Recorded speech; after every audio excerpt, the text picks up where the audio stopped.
Well, hello, everyone. Thank you so much for being here. I'm Mayor Erica A. Stewart, and I'm here to say all of the council members are here in person. Thank you for allowing us to be a little late. Sorry, we had a closed session that took a little longer. I'm going to pass it over to Vice Mayor Shorsman to do our Pledge of Allegiance.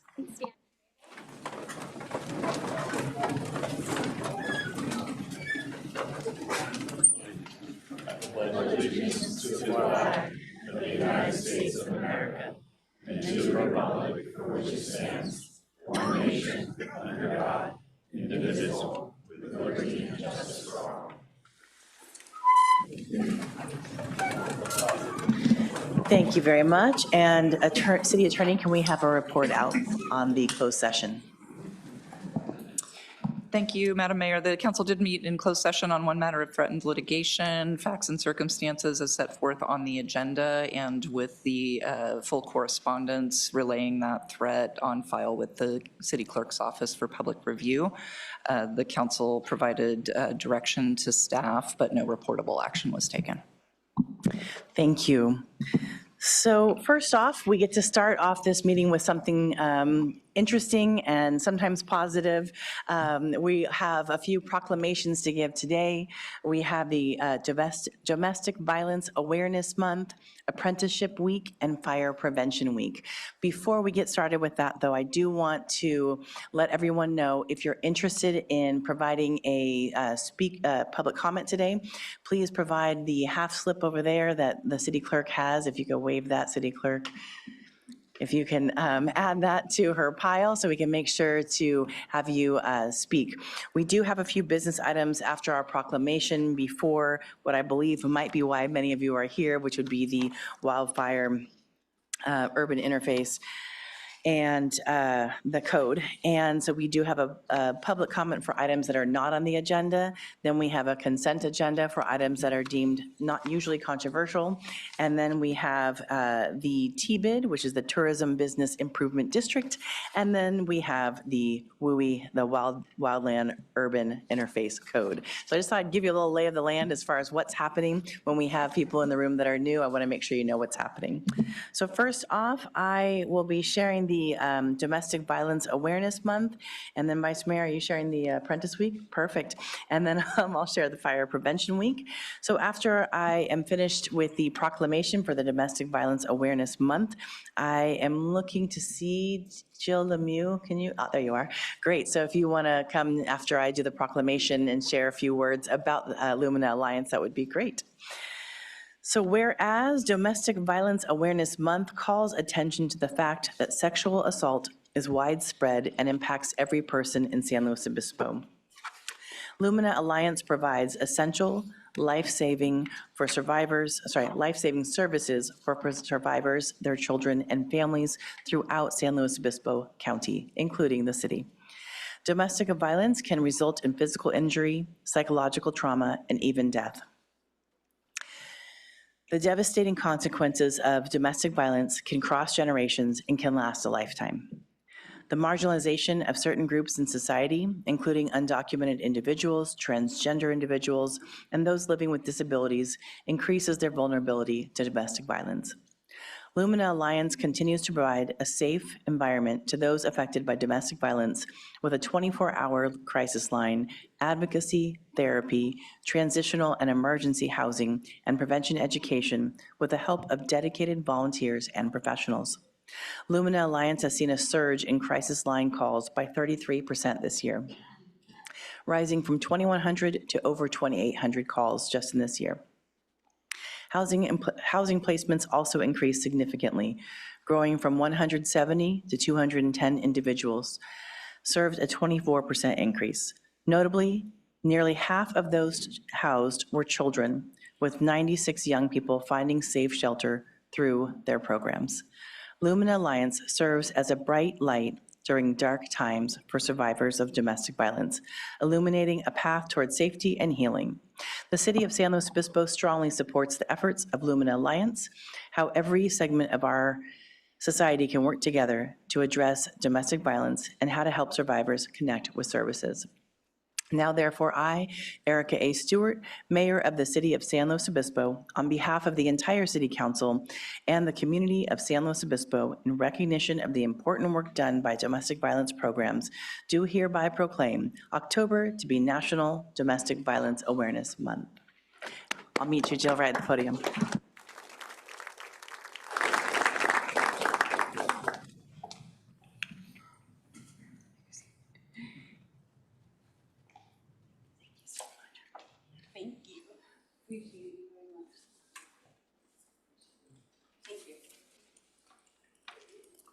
May I say a few words? My name is Jill Lemieux. I'm the board president for Lumina Alliance, and I just want to thank Mayor Stewart and all of City Council and city staff. Thank you so much.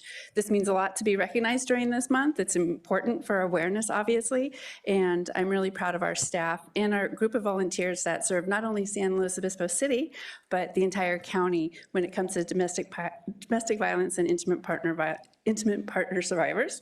And so I can't really add much more to what you read, thank you. But if you or anybody you know wants help with any type of counseling, we have a 24-hour hotline at 545-8888. And on behalf of the board, staff, and all of our volunteers, thank you so much for the recognition. It means a lot to us. Thank you. Thank you. Now I'll pass it over to the Vice Mayor, and then will Mark Simonin and Dawn Bollinger meet at the podium after the proclamation. Okay, wonderful. Thank you for giving me the opportunity to read this Apprenticeship Week proclamation. Whereas the Workforce Development Board of San Luis Obispo County, Central Coast Construction Trades, the International Brotherhood of Electrical Workers Local 639, and Pipe Trades UA Local 403 have partnered to expand apprenticeship opportunities and head of household jobs in the construction trades in the city of San Luis Obispo and the county of San Luis Obispo.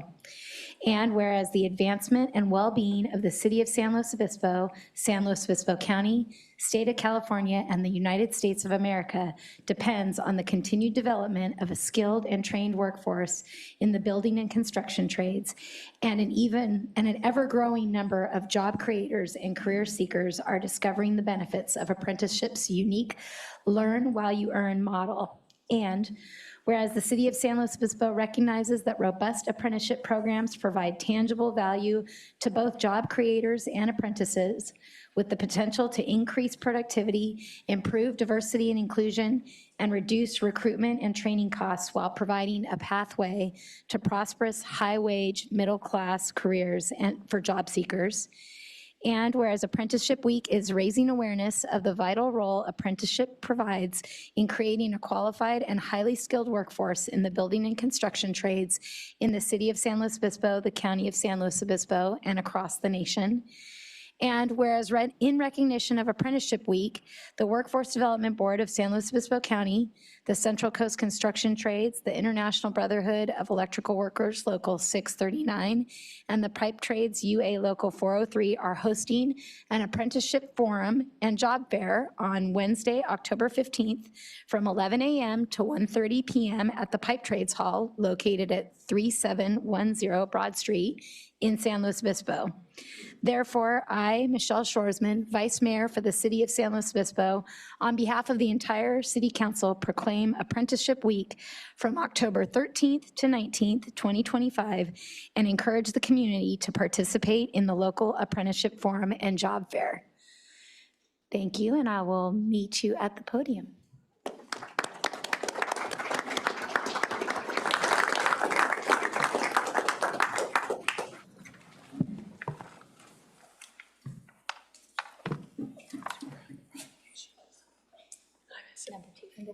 Thank you. Thank you. I missed that. Sure. Good evening. Thank you, Mayor Stewart, and thank you, City Council, for taking the time to acknowledge the role that apprenticeship plays in our community. My name is Dawn Belanger. I'm the Director of the Workforce Development Board of San Luis Obispo County, and I'm here to talk about the Workforce Development Board's support of the construction trades and our apprenticeship programs. Why do we support construction trades and these jobs? This is part of the Workforce Development Board's job quality initiatives. San Luis Obispo County has a job quality issue, and by that I mean that the majority of jobs in our county are low-wage, low-skill jobs that do not provide viable and livable wages for our community. 57% of workers in the county are employed in lower-paying, lower-skill jobs. This means for a family of 4, the adults in that home need to work 2.5 full-time jobs to meet self-sufficiency. That's 100 hours a week. That's not viable. On the flip side, our construction jobs, 77% of our construction jobs pay more than the county's median wage, and there's a significant return on investment for this. For every 100 local construction workers on county infrastructure projects, 49 additional jobs are created along the supply chain. That results in $11.4 million in labor income directly to those residents. These new local workers will also pay local, state, and federal taxes, resulting in $525,000 in local taxes, $903,000 in state, and $2.2 million in federal taxes. There's a significant return on investment to our community through investing in jobs with the construction trades. The City of SLO has done some great work around this, and we also need to ensure that these jobs stay local. Without local hire initiatives in place, the county will lose much of these economic benefits. Incorporating local hire requirements effectively ensures that these jobs go to our neighbors and residents and benefit our local economy. The Workforce Development Board has been running a pre-apprenticeship program for the past several years called the Multi-Craft Core Curriculum to serve as a pipeline into the registered trades apprenticeship programs. We've enrolled over 100 people in the pre-apprenticeship, and our last cohort just graduated 20 people 2 weeks ago. So these folks are exposed to all the variety of different trades available, and when they complete the program, they get to the front of the line for the interview with the trades apprenticeship program of their choice. We look forward to continuing our work with all of you and with the board and our construction trades partners so we can make the most out of these viable career opportunities for our local workforce. Thank you for recognizing it, and please join us at the apprenticeship events next week on the 15th. You can find information and registration for those events on sloworkforce.com. Thanks.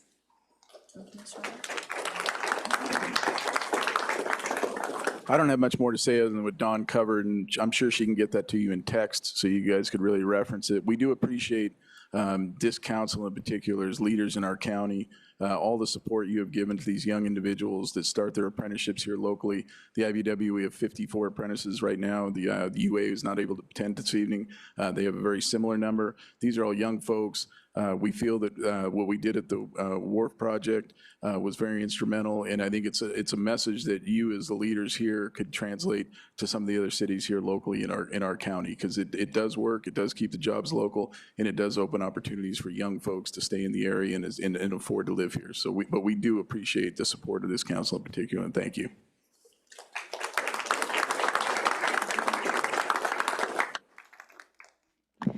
Thank you so much. We appreciate you continuing to help increase jobs for our local community. And last but not least, in our proclamations, we're meeting a fire marshal in a few moments here. We'll talk about the Fire Prevention Week. So right now, we are in Fire Prevention Week from October 5th through the 11th, and that is whereas the City of San Luis Obispo is committed to ensuring the safety and security of all those living in and visiting our city. Fire is a serious public safety concern, both locally and nationally, and I would add statewide. The 2025 Fire Prevention Week theme, Charge into Fire Safety, Lithium-ion batteries in your home, highlights the importance of educating the public about how to buy, charge, and dispose of them safely. Lithium-ion batteries power most of the electronics in our home, such as smartphones, laptops, toys, toothbrushes, and more. If not used correctly or are damaged, these can overheat and start a fire. Residents can reduce risk by only purchasing products that meet established safety standards, such as those with a UL listing. Safely charge devices on a hard surface using the manufacturer's cables that are not damaged and not overcharging by unplugging batteries when fully charged.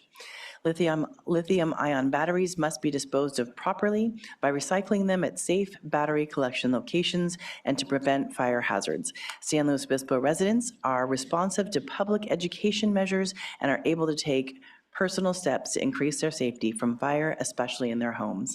Therefore, I, Erica A. Stewart, Mayor of the City of San Luis Obispo, on behalf of the entire City Council, proclaim October 5th through 11th in 2025 as Fire Prevention Week.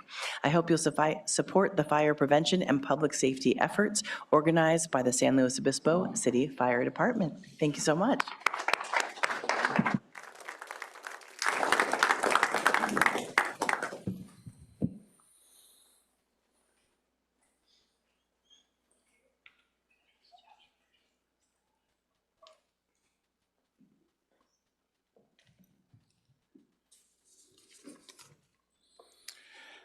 Mayor Stewart and council members, it's my honor to accept this proclamation on behalf of the San Luis Obispo Fire Department. My name is Joe Little. I'm the emergency manager for the city of San Luis Obispo, and we are teaming up with the National Fire Protection Agency, the NFPA, the National Fire Protection Association, the official sponsor of Fire Prevention Week for more than 100 years. As stated, our Fire Prevention Week campaign is Charge into Fire Safety, and it highlights how important it is to buy, charge, and recycle lithium batteries safely. Most of our electronics we use today in our homes, everyday items, smartphones, tablets, power and lawn tools, laptops, headphones, and toys, just to name a few, are powered by lithium-ion batteries. In fact, most everything that's rechargeable uses this type of battery. If not used correctly, or if damaged, lithium-ion batteries can overheat, start a fire, or even explode. To reduce these risks, we all need to look around our homes and know which devices are powered by them. Lithium-ion batteries are powerful, convenient, and they're just about everywhere. As stated, please buy listed products. Underwriters Laboratory is a great place to have that certification. Charge your devices safely. Recycle batteries responsibly. Do not throw lithium-ion batteries in the trash or regular recycling bins because they could catch fire. Recycling your device or battery at a safe recycling location is the best way to dispose of them. Visit call2recycle.org to find a recycling spot near you. There are over 20 in San Luis Obispo. The San Luis Obispo Fire Department encourages all residents to be aware of their devices, to follow, buy, charge, and recycle safely approach, and support this year's Fire Prevention Week. The San Luis Obispo Fire Department is hosting a series of events in support of this year's Fire Prevention Week campaign, including visits to multiple schools and hosting an open house on Fire Station 1, located at 2160 Santa Barbara Avenue, on Saturday, October 11th, from 9 a.m. to noon. And additionally, we'll be at Farmers Market this Thursday night.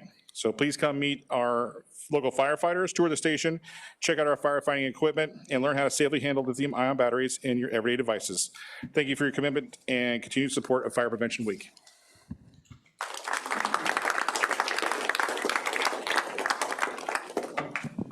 Thank you so much, Joe. And there are a few more seats over here if people want to sit down. And I know there's some overflow in the other room. So next we will have the city manager report, and then we'll move on to public comment for items not on the agenda. City manager. Thank you. We'll be pulling up a handful of slides here, a few items to go over this evening for the community. First up is a highlight of our solid waste and recycling fall cleanup week, which is fast upon us, coming up on October 13th through the 17th. This is an opportunity for San Luis Obispo residents to dispose of up to 6 extra bags of trash for free on your collection day. As a new benefit, account holders can also call San Luis Garbage by October 10th, that's this Friday, to schedule one free bulky item pickup. So if you need more than those 6 bags, you can call and get one additional big item, couch, anything like that. This includes 1 item per single family home, as well as up to 4 items for multifamily homes and complexes. If you need more than 1 item picked up, it's half off. So now is a great time to get those items out. Property managers were also emailed a newsletter with cleanup week information and solid waste move-in resources for tenants last week. And it's important to note that you can't set items out on your curbs other than the extra trash bags without scheduling a pickup. Otherwise, that will be considered essentially illegal dumping. And if you see that and something's lingering after our week, give us a call, use Ask Slow, and report that, and we'll get someone out there to take those items. More information and donation locations for unwanted but usable items can be found at slowcity.org/recycle. Next up, just actually really highlighting some of what you saw or heard about just a moment ago. This is Fire Prevention Week, and our fire department is participating in a number of events to highlight what week we're in here. To engage the community and spread the message of fire safety, the fire department will host several public events throughout the week, including school site visits, this study session, something that is called a burn relay. So it's essentially bringing awareness to the Elisa Ann Roosh Burn Foundation. Our farmers market activities, so anybody interested in seeing fire trucks and other really interesting things, as well as learning more about things we've talked about tonight or any other questions fire or safety related, come on out to farmers market or come on out to our open house again Saturday morning at Fire Station 1 from 9 a.m. to noon. We also wanted to highlight something really exciting, which is that the city of San Luis Obispo has been declared one of only 32 cities in the state to receive a Clean California Community designation. We've really brought this together with the partnership of EcoSlow and received that designation from the state of California.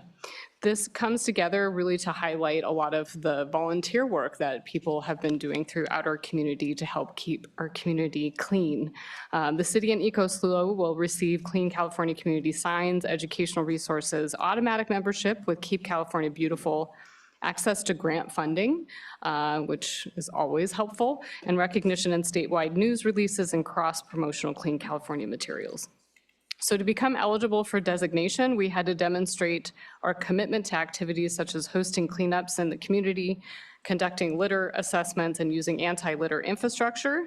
There are such things, anti-litter infrastructure, trash capture devices. Can I get a, okay. Super important parts of our infrastructure. Measuring progress, educating the community, hosting collection drives for bulky items next week. E-waste, instituting long-term planning to reduce litter, and creating and maintaining programs that beautify and keep the community green, such as through our tree planting efforts and partnerships. So thanks so much to our city staff team who really helped bring this together, along with EcoSlow and our partners there, and really to the community, because we wouldn't be able to be here if you weren't actually out there volunteering and helping us with keeping our community clean. We see you out there and we really appreciate it. We're really happy to celebrate this with you. I realized that that slide wasn't up and this one not so much. We wanted to really just make folks aware that we are keeping track of what's going on at the federal government level. And while the shutdown that is occurring in Washington seems physically far away, there is the potential for impacts to occur here locally. Our level of analysis at this point has indicated that there could be some programs that might have some delays in receiving funding. But we are, again, keeping an eye on those. I'm not sure if everyone can read up there. Social Security, Medicaid could see minimal delays. SNAP and WIC programs are currently operating with carryover funds. FEMA and federal grants and transit reimbursements might see some delayed reimbursements, but for the time being, we won't see operational impacts at this point.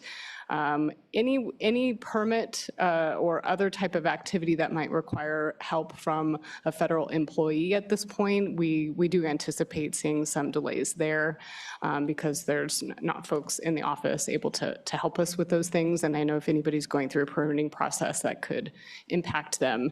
And then we may see some reduced enforcement activities on our public lands in those federally controlled properties.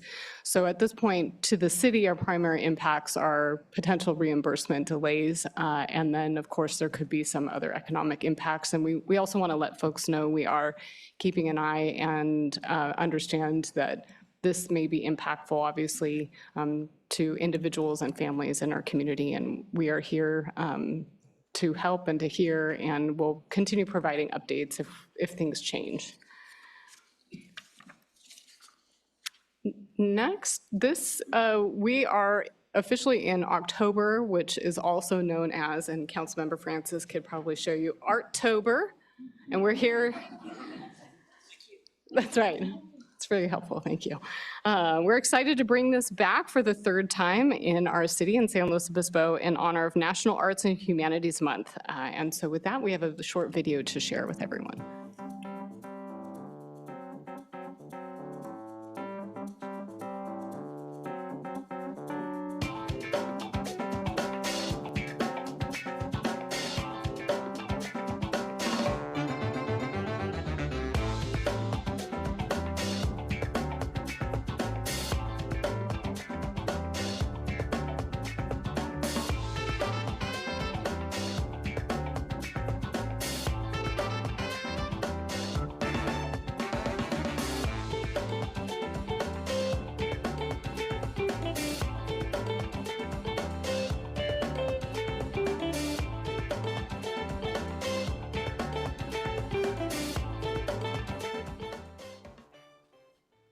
Great. If anyone's curious about any of those things that you just saw, you could go to slowcity.org/Arttober.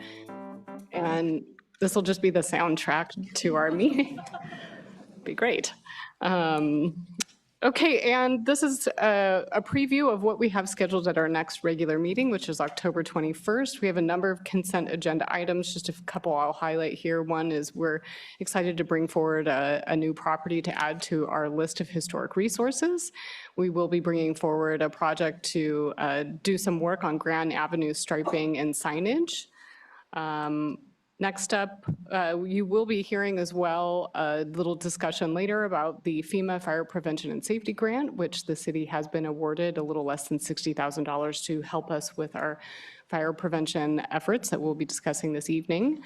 Bringing forward a final track map for Bullock Ranch. And then we have a number of public hearing and business items. I will highlight the next step. You will hear tonight the annual report of the Tourism Business Improvement District. It is a two-step process that we go through every year. One is to report on what the TBID did over the past year, and then the next step is to hold a public hearing to continue the TBID for one more year. We will be hearing an appeal of revocation of the conditional use permit for the Delta Chi fraternity. And we will be considering a zone text amendment to revise our zoning standards to allow the city to essentially be exempt from our zoning standards for safety features on some of our properties. This is really coming up related to fencing on the tops of our parking garages. And then the next step, a few months ago, we held a hearing related to some sidewalks that needed to be repaired, and this is the follow-up to that. We believe we'll have one property that elected for the city to do the work, and so this will be the next step to talk about cost recovery. So that is it for my report this evening. Happy to answer any questions. Thank you so much. Do you have any questions? Well, after that jazzy music, let's move on. So now we have any items that are not on the agenda, not on the consent, not on the public hearing, not on the study session. If you have a public comment, this is that moment. City Clerk, do we have any commenters? Yes, we have one. Our first, let me get that off the screen. Nicolette Munoz. Perfect, thank you. And I also, as Nicolette's coming up, if you agree with a commenter, please feel free to do a kind of an applause. If you disagree, feel free to give your thumbs down, but we don't clap or boo because we want to be able to keep everyone moving along and also to be respectful for each other. Thank you. Sorry, 1 second. Let's get your microphone on. And then the timer. Can you press that button that has a little person on it? There we go. Perfect. It's good. You're on. Oh. One more time. Beautiful. I just wanted to give some kudos to the, I think it's the biology department who kind of common to the theme tonight, cleared about 10-foot high coyote brush behind our house in the Irish Hill Preserve. And they did it in September. So I just wanted to say thanks for coming out and doing that. Thank you so much. Any other commenters? That was the only comment on, no. Maybe. We have one more speaker. Okay. Andrew Mortingen. Do we have Andrew in the room? Mortargen? Metrogen? Andrew, you said, right? Andrew. Okay, well, if Andrew comes back, are you Andrew? Come on in. There are some people in the other room, so they get a little bit of a delay, unfortunately, to hear us, so just take a few seconds. Alrighty. I'm here regarding the situation in the Middle East. A couple years ago, they had, it seemed to me that the local government here in San Luis, the city government, as well as the county government, made comments that were in favor of Israel. So I thought I'd read a few comments that were based or posted on a video from YouTube of a man who was working for Barack Obama, who was being arrested for making a bunch of derogatory comments to a Muslim immigrant street vendor in New York. So one of the first comments says, one of the Palestinians released was a 14-year-old from Hebron that had to leave school and work to support his family. Although 14 with no paperwork, he managed to find work in Beersheba outside the West Bank in historic Palestine. He had constant conflict with the Zionist settlers that employed him for withholding his wages. His employees called the authorities to inform them that Basil didn't have legal documents for working there to avoid paying his wages. He was detained at the age of 15. He was tortured and interrogated for several years. One day he fought back against his interrogators and broke one of their arms. He spent the next 6 years in solitary confinement with regular torture and beating, no visitation until 5 months before release. To this day, he walks like he's chained. He protects his head with when sitting from the trauma of torture, and he lost most of his memory. He spent a total of 11 years in the hellhole Israeli prison. Other comment was, I started criticizing Israel on Facebook during the murderous occupation Operation Cast led in 2008. After a number of years, it slowly dawned on me and my friends that I had been blacklisted in the corporate world. It started like this. Every positive job interview process would suddenly and inexplicably come to an end. When human resources were at the final security check stage, in other words, they consulted their list of blacklisted names. McCarthyism is alive and well in our digital age. It's never been easier. No explanation, no transparency, no recourse. The results of this for me was to go through a number of very difficult years raising my kids before my inability to pay my mortgage meant we were forced out of our home of 14 years. So I'm not really impressed with your comments in favor of Israel, and I would appreciate it if you would consider the situation for Palestinians. I'm also very disappointed in the governor signing AB 715. I think anybody should criticize Israel or any other country without being worried about being terminated from their job. And thank you very much for your time. Thank you. Any other commenters? Yes, I went through my stack again. We have one more, Jack Depew.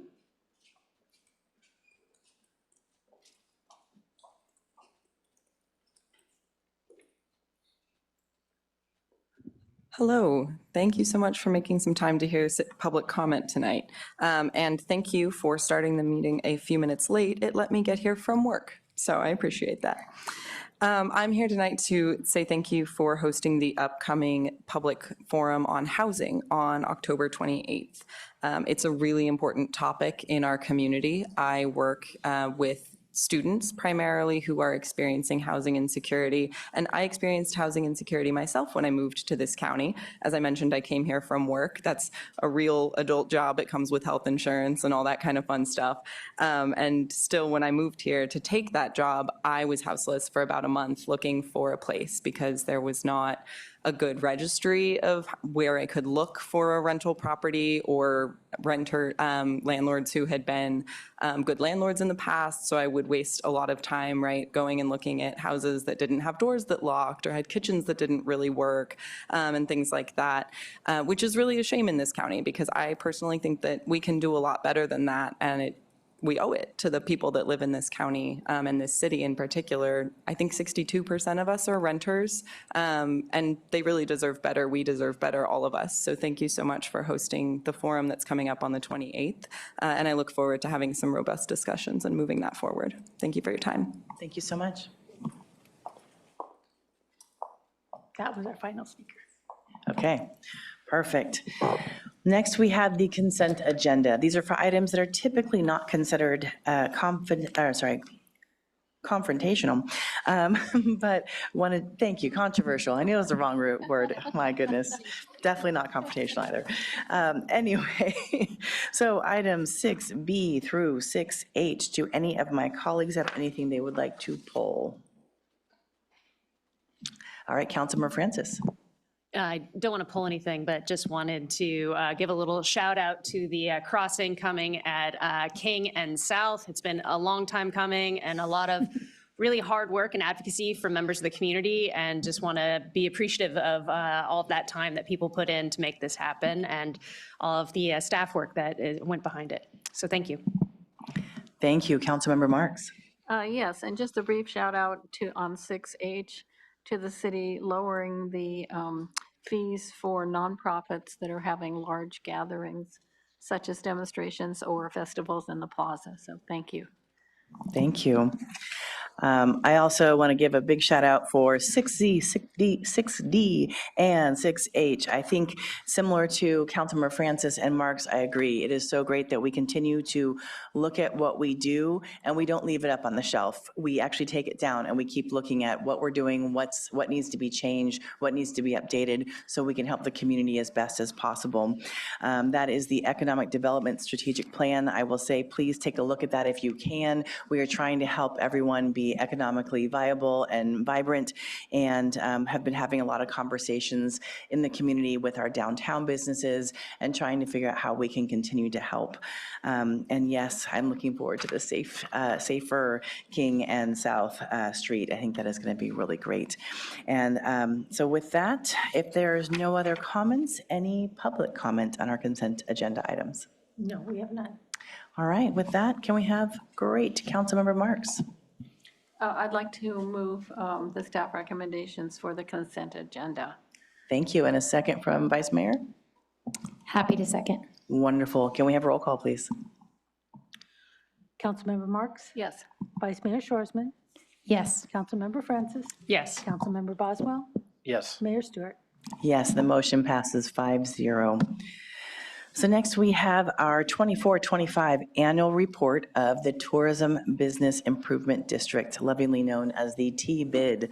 So I'm excited to have our Economic Development and Tourism Manager, Laura Fiedler, and TBID member, Prashant Patel, to present the report.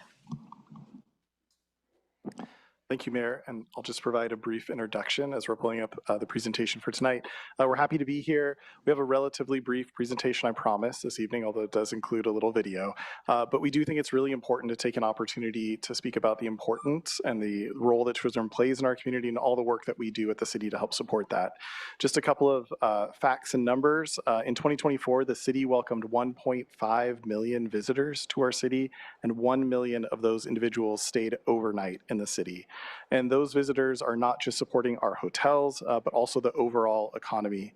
The total direct visitor spending in 2024 was $455 million, and that was spread out with 31% in the lodging industry, 21% in food and beverage, 16% in retail, 16% in recreation, and 15% for transportation. Transient occupancy tax, which is paid for exclusively by those visitors, goes directly to our general fund and helps to support the projects and services that are loved by both our residents and our visitors alike. And what's important is that when you take TOT and you combine it with the sales tax that's generated from visitors, that accounts for about 1/3 of the total general fund revenue for the city. We've had lots of great accomplishments this year, and I am really happy to be able to turn it over to Laura Fiedler and Prashant Patel for the presentation.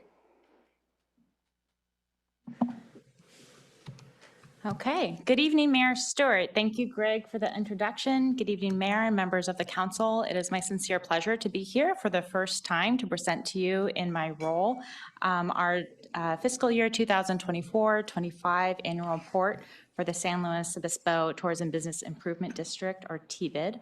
I'm here joined by Prashant Patel. He is a member of our TBID board. He also serves on our management subcommittee. He's a local hotelier from Vagabond Inn and also is involved with many other properties throughout the region. So have you say hello here? Good evening, Mayor Stewart and members of the council. Thank you for having me and represent TBID to present the annual report. Thank you. And I also wanted to take a quick moment just to recognize that some of the results that we'll be going through and sharing with you tonight is very much due to the great work of our Tourism and Community Promotions Manager, Jackie Clark-Charlesworth, who is out on maternity leave right now, as well as my predecessor before I came into this role, Molly Kano. We're also supported by the great partners that we have in this work, including Noble Studios, our marketing firm of record. We have Haley here with the team, should you have any more specific questions on marketing. We also have the SLO Chamber of Commerce, who does our guest services, runs our visitor center on behalf of the TBID, and local public relations, Badger Branding, that does some of our organic social media as well, and Uniquely Driven, which is our national public relations firm. So the work you're seeing tonight is, it takes a group effort, a lot of people involved, but I hope, as you can see in some of the results about to share, that it's effective. So before you tonight, as City Manager McDonald mentioned, as well as Greg, we have kind of a two-parter. Tonight is the first part of our presentation for you from the TBID board. The recommendation for you tonight is to receive and approve our annual report for fiscal year 2024-25 and to adopt a resolution of intention to levy and collect assessments within the TBID area for this current fiscal year 2025-26. At the same rate as last year, which is 2%. If you accept this recommendation, the public hearing will be scheduled for your next City Council meeting on October 21st, and the exact title and details of that resolution appear in your council agenda packet. But before that, let's just take a few minutes to go through some of our financial highlights, and we also have a video, as we heard. But just to give you a little bit of background on the SLO TBID, for those who might be unfamiliar, the district was formed about 17 years ago, so celebrating its 17th anniversary out of a need from the lodging industry to collectively market the destination and drive overnight stays. It's funded through that self-assessment on the lodging industry of 2% of gross receipts. The constituent base is made up of all businesses in the city that pay transient occupancy tax, TOT, including hotels, motels, inns, bed and breakfasts, and permitted homestay properties. Currently, our district represents 42 traditional lodging properties and more than 100 permitted homestays. In spring, we also welcomed a new property, the dual-branded Marriott Residence Inn Spring Hill Suites in the SLO Ranch development, which increased our room count about 8%. Whoops. So the ordinance that enacts our TBID was implemented according to the state Streets and Highways Code and stipulates that the assessment must be used for tourism marketing to benefit the hotel operators in the district. The use of the funding is recommended by a 7-member advisory board appointed by your city council here, comprising of lodging businesses and owners, operators, and managers. And we actually totaled it up for this year's report, all the volunteer hours that this TBID contributes. It's about 40 to 45 hours just spent in our meetings, not counting the amount of time they take on a volunteer basis to review all of our staff reports and all of that. So just a huge thank to our hoteliers for all their volunteer time to guide this work. And per the ordinance, we're required to submit the presentation tonight, which is an annual report to City Council to give an account of how we use that funding. And the TBID board approved that report at their last September meeting and recommends that council pass the resolution of intention to continue this district. So with all that background in mind, let's turn it over to Prashant to actually share and dig into some of the results that you're all here to hear about tonight.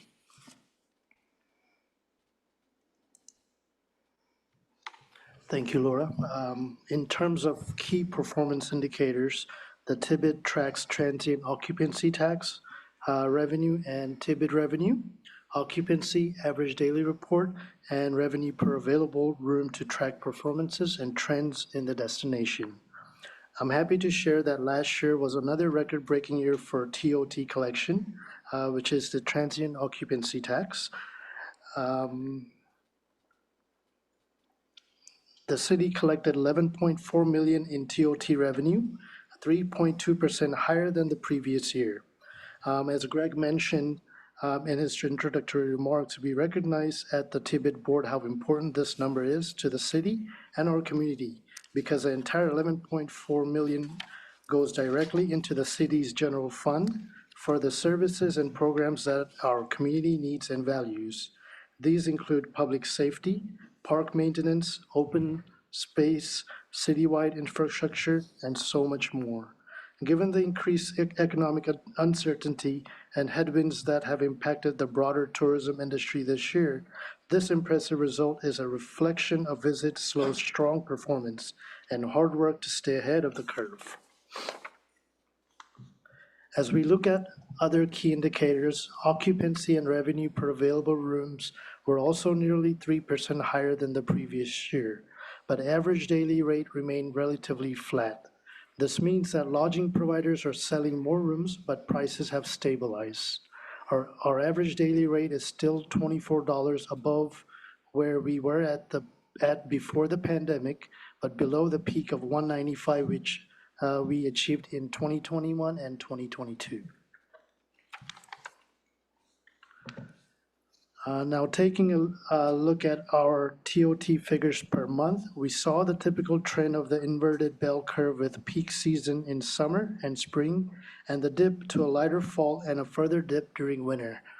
When we look at TOT month to month, in fiscal year 24-25, we achieved 5 $1 million months, July, August, April, May, and a very strong June. We haven't yet received the numbers for August and July, which should show a relatively flat ADR as well. But I think so far we have really achieved our goal for this fiscal year. This graph right here, it shows you a 10-year look back on annual TOT revenue. You can see the dip during the pandemic and our strong recovery in the post-pandemic years. Thank you, Prashant. In terms of financials, the TBID's program budget is based on our TOT and TBID revenue assumptions for the year. We remain in close communication with our finance team on these assumptions. The figures displayed here represent the revenue forecasts and revenue collection as of the end of September of this year and our projected expenditures and surplus. Actuals will be reported to council at your usual year-end budget report in November, and the audited financials will be available in February. In the instance that revenue actuals exceeds projection, and I think we had some agenda correspondence on this week, the difference will be available for carryover into the 2025-26 TBID program budget. So how did we achieve this performance? The numbers tell only part of the story. This year was all about transformation for the TBID in 2 major ways. First, the TBID adopted a new 5-year strategic plan. And second, as part of that plan, we launched a major brand campaign in June, the TBID's largest investment in years. So let's take a few minutes to watch this video of our highlights and a preview of the work that we're already undertaking this fiscal year, and watch for the cameo from Mayor Stewart in our video.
You don't need to watch that again.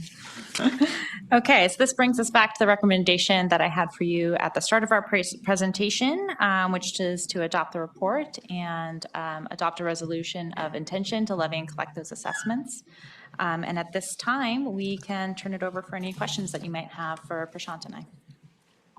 Thank you so much. What a great report, and sounds like we're moving along in a positive way. I mean, no increase in hotel prices, but in the average daily rate has been good. Also, with the coach, how often have people used the coach, and are you still doing the customer service training through that program? Through the Visit Slow program? Visit Slow Cal, yes. Visit Slow Cal actually just launched another iteration of their hospitality training program, which I think they're advertising for right now, and they've been trying to make that a more of an online forward approach and a little bit more user-friendly. So that's definitely something that all of our hotel properties and other hospitality-facing industries or businesses here in the community can take advantage of. And then our Slow Life coach is, she's performing pretty well, as you saw a preview for some of those stats. Great, thank you. And I do have another coat other than this. It's a consistent look. It's good for branding. Vice Mayor. Thanks. Yeah, I just had one question for you. You mentioned Uniquely Driven, and I wondered if you could talk a little bit more about that partnership and what that means. Yes, they are one of our subcontractors. They work under Noble Studios, which is our marketing partner of choice, or marketing agency of record. And so they handle a lot of our national PR. And so we work with them very closely on some of those journalists that we bring in from some of those larger publications that come through, and they also help us vet some of the content creators that come through. And that is a newer partnership for the TBID that also has a focus on bringing in different types of audiences as well. Awesome. Then there was one reference in the report, and if this gets too technical, feel free to tell me, you'll look into it. Sure. And, you can talk to me about it later. But just knowing about the advances in AI and internet searches and ChatGPT, I think my husband uses ChatGPT about 40,000 times a day. And so just wondering, what's the impact of that been on, our internet marketing and SEO approaches? Yeah, we actually just had a presentation and discussion on that that at one of our recent TBID board meetings, because this is definitely something that is changing some of the industry landscape. In particular, as you probably noticed, when you're using a search engine like Google, a lot of people will just kind of look at those results that are generated on that homepage versus actually clicking through to a website. So in response to some of the changes of how people are using those tools, we've been working very hard to optimize our content so that we are seen by those AI tools. Our Visit Slow site is seen by our AI tools as kind of being there's a term for it, what is it? Site of record, or kind of like an official site, so that it is more likely to pull content from our site versus other types of site. And we're also looking to optimize some of our content so that it's more responsive to the type of queries that people might be putting into AI. So if they're asking things in kind of a question format, the way that we're drafting our content and our blogs and things like that, it's more likely to kind of be picked up by those AI tools. But it's definitely something that's interesting. You know, some of our partners in Visit California and all that are kind of exploring different uses for AI trip generating planners and different types of tools. And there's a lot of different use cases too for our tourism industry partners in terms of how they might use AI results to kind of look at customer reviews or, you know, to kind of optimize some of their experiences on the business side too. So it's something we're certainly aware of, our TBID partners are interested in, and also our contracting partners are making sure to bring us the latest intel in so that we can stay on top of some of those advances. It should be super interesting. Thank you. Is there anything else, Prashant, you wanted to add on your perspective on AI? Not on the AI side more, but, you know, for the videos that you did see, our Visit Slow website, I do have to say from the hoteliers' standpoint that those guests that are booking directly from the Visit Slow website, we don't have to have the third party involved. So it does mean more revenue for the hotel and more TBID, TOT for the city as well. That's great. Well, without any other questions, we'll move on to public comment. Any public comment? No, we do not. All right.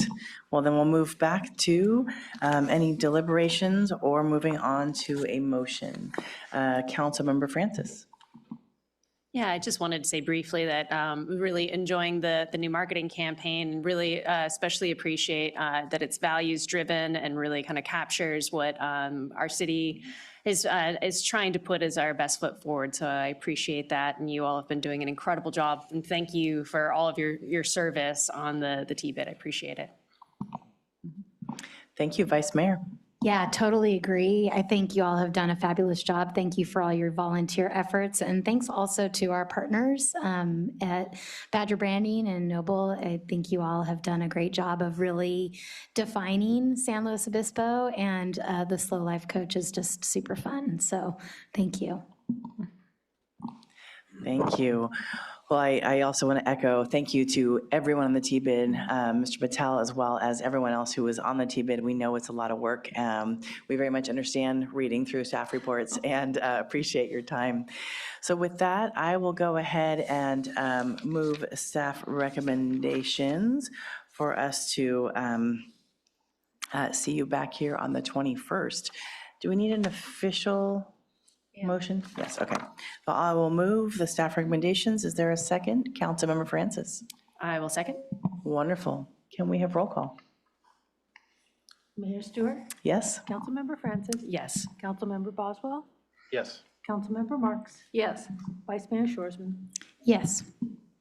And the motion passes 5-0. Thank you so much. Thank you for your time. And we will get ready for the Wildlife Urban Interface. Give us 5 minutes. Everyone will get reset up, and we'll see you back in 5 minutes.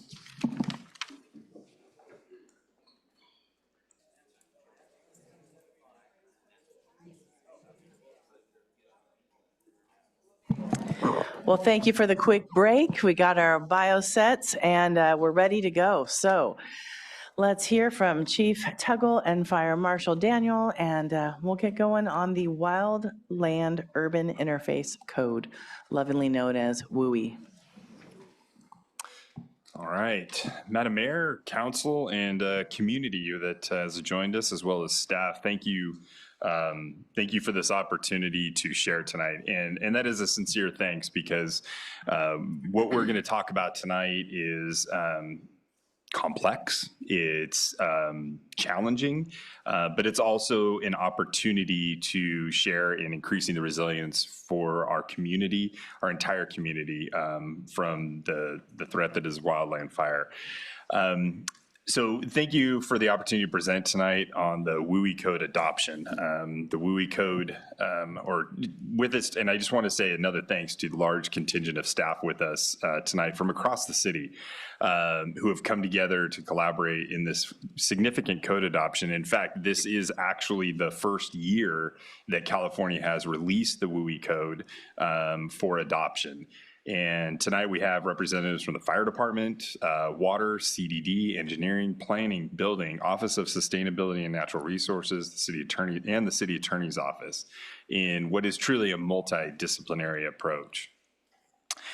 The recommendations tonight are pretty high level, or the recommendations tonight are to receive the presentation, as you can see on the slide, direct staff to return to City Council for to adopt the WUI Code as is. This is a study session, so we will actually be back for a first reading of the ordinance next month, and then provide staff with direction on the strategic next steps. Throughout the presentation, you're going to see us talk at a high level about each component of the WUI Code. The presentation mirrors the council agenda report, so we'll move fairly quickly through the presentation to preserve as much time as possible for council questions and public comment. Staff recognizes this code adoption is a big, big lift for not only for the community, for the staff, for you as the council as well, and that the requirements to implement the requirements in the new code as it is. And staff is not recommending enhancements to the code at this point. So going through the background. So for policy context, the fire maps, the hazard severity zone maps were adopted in June, went into effect in July. The two-year financial plan had major city goal work programs related to adoption and implementation of the maps as well as the code. And then our climate adaptation and safety element also has several policies reflective of wildland fire risk. So more policy context, thank you for that. And we do have a little bit of animation on that slideshow in case if you missed it. But we have the updated fire hazard severity zone maps changed significantly the number of parcels in the fire hazard severity zones from 38 in the previous version to nearly 9,000, 2,800 of which are in the highest severity zone classification. The maps were adopted March 10th, or excuse me, were released March 10th, adopted June 17th. And they replaced the maps from 2009. At that point, the city could have expanded the fire hazard severity zones and chose not to. And so instead, we adopted those maps as is, as they were delivered. There was at no point in time was there an opportunity for public comment on those local responsibility area maps. A further summary of the inclusion of the different parcels, or the number of parcels in each of the fire hazard severity zones. You can see the highest, very high fire hazard severity zone has 2,800 parcels, approximately 9,000, or over 60% of the city is in a fire hazard severity zone. So as we talk about the code, as we talk about some of the very specifics, I want to take this opportunity to talk about the risk associated with wildland fire and really zoom out a little bit to remind us all of the context with which, or in which we're having this discussion. The adoption of the WUI Code comes at a time when the state is facing a growing number of structured losses from vegetation fires extending into the built environment, creating urban conflagration. And when I say urban conflagration, what I mean by that is entire neighborhoods burned to the ground. And it's happening at a scale which has not been observed in over a century. And due to a host of reasons, wildland fires have become more severe, driving losses of life and property in ways that weren't even conceived of just 20 years ago. 7 of the 10 most destructive fires in California's history have been in the last 8 years.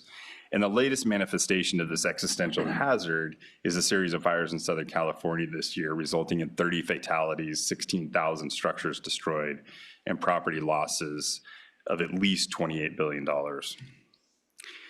So while the nature of the wildland hazard for SLO is informed by the LA fires, it's also substantially different. And the hazard presented by burning vegetation into our built environment is different for each community and derived from a multitude of factors, including the surrounding vegetation type, the weather, and the topography.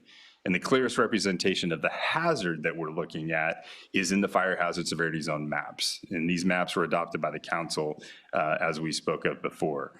So recognizing the hazard present in our community, we also need to look at the risk of wildfire and SLO. And risk is comprised of multiple parts, including the hazard itself, the likelihood the hazard will occur, the intensity, the exposure to, and the susceptibility to that hazard. The likelihood of a wildfire burning in SLO is extremely high. According to First Street, a risk analysis organization, 99% of properties in SLO are at risk of wildfire impacts. And SLO has, quote, has a major risk of wildfire over the next 30 years. And as a community that has not previously contemplated defensible space, this is very much new for our community, or complete home hardening with dense urban planning, SLO is extremely exposed to the impacts of a wildland fire intruding into the built environment. And finally, SLO is highly susceptible to the destructive impacts of even a relatively small fire that would have long-term impacts to the community through displaced families, shuttered businesses, damage to the environment and critical infrastructure, lost utility customers, property tax revenue losses, and increased insurance rates. But as I've presented to you the threats posed to our community, we are not powerless. We are not the victims here. We have control. We have a certain amount of ability to mitigate the risk of wildfire. In fact, tonight as we discuss the WUI Code adoption, you'll hear about a series of tools to create resilience within our community. And you also hear how the codes buy our firefighters time to extinguish the fire. Vegetation management, defensible space, home hardening, emergency response, and community preparedness, the 5 pillars of community resilience, provide ways to slow the spread of wildfire, buying our firefighters time to put out the fires in and around our community. At its core, the codes are intended to create a cohesive set of rules and regulations based on the best science available to reduce risk in our city and bolster resilience throughout the community. And in this context, I'd like to pass it along to Fire Marshal Josh Daniel, who would continue on with some of the specifics about the WUI Code itself. Thank you, sir. Thank you, Fire Chief. Before we begin, we want to start with some basics, the basic understanding for our community members. And the first part that we need to understand is that the WUI Code is now part 7 of a 12-part series of our building standard code. So it's standalone binder. That in of itself is 161 pages, where it combined chapter 49 of the fire code and 7A of the building code. Those 2 chapters combined were only about 15 pages. So where did the rest of the substance come from? Well, most of it came from the government code as well as our international code. The international WUI Code has been around since 2003, and California took that code and adopted most of that language into the WUI Code. Again, like I said, it's 161 pages. It is now part 7 of a 12-part series. It's important this evening that we understand that we have to adopt this code from the state. We don't really have a choice on that matter. What choices we do have is that we can make the code more restrictive or vote or look at ordinances to restrict the code a little bit more, or we can clarify the code. Those are the 2 things that we'll have to do as a team here and as a community. It is our recommendation as staff that we adopt the code, the WUI Code, as is. Here we are. We've seen these maps in the yellow, orange, and red. What we've done is we've put this nice purple color here to describe what the WUI area is. Significant importance, as Fire Chief Tuggle mentioned, 60% of our community is now within a WUI area as defined by Chapter 3 of the WUI Code. This is the fire hazard severity zones distinguished by color, and then we will distinguish between the color and then the zone 0, zone 1, zone 2. So this is what the fire hazard severity zone look like. This is the maps that you've already adopted in June. Very high fire hazard severity zone, you'll see this term used abbreviated in Chapter 6.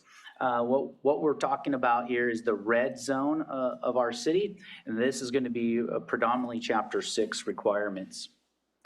Okay, so zone 0, 1, and 2, when you see a number associated to the zone, what that is referencing is the distance from a structure outwardly. So zone 0 would be your from structure to 5 feet, zone 1, 5 feet to 30 feet, and zone 2, 30 feet to 100 feet or to the property line. Here's an overarching theme or the context of the WUI code. So Chapter 3 starts with the definition of the WUI area, or defines the WUI area. Chapter 4 is your fire access and water supply, and our applicable zones would be the WUI area. Chapter 5 is our building construction, ignition resistant material, commonly referred to as the home hardening. That's going to be citywide, and again, those are for remodels or new remodels for properties that are July 1st of 2008 or new construction. Chapter 6 is the very high fire hazard severity zone, as previously mentioned. Okay, Chapter 3. Chapter 3 gets into, really it's a definition chapter. It's defining the WUI area as well as going into more detail as to what Chapter 3 can do is the maps and the map adoption, which you've already gone through, and the periodic review in which we'll see that, and that has been established every 5 years.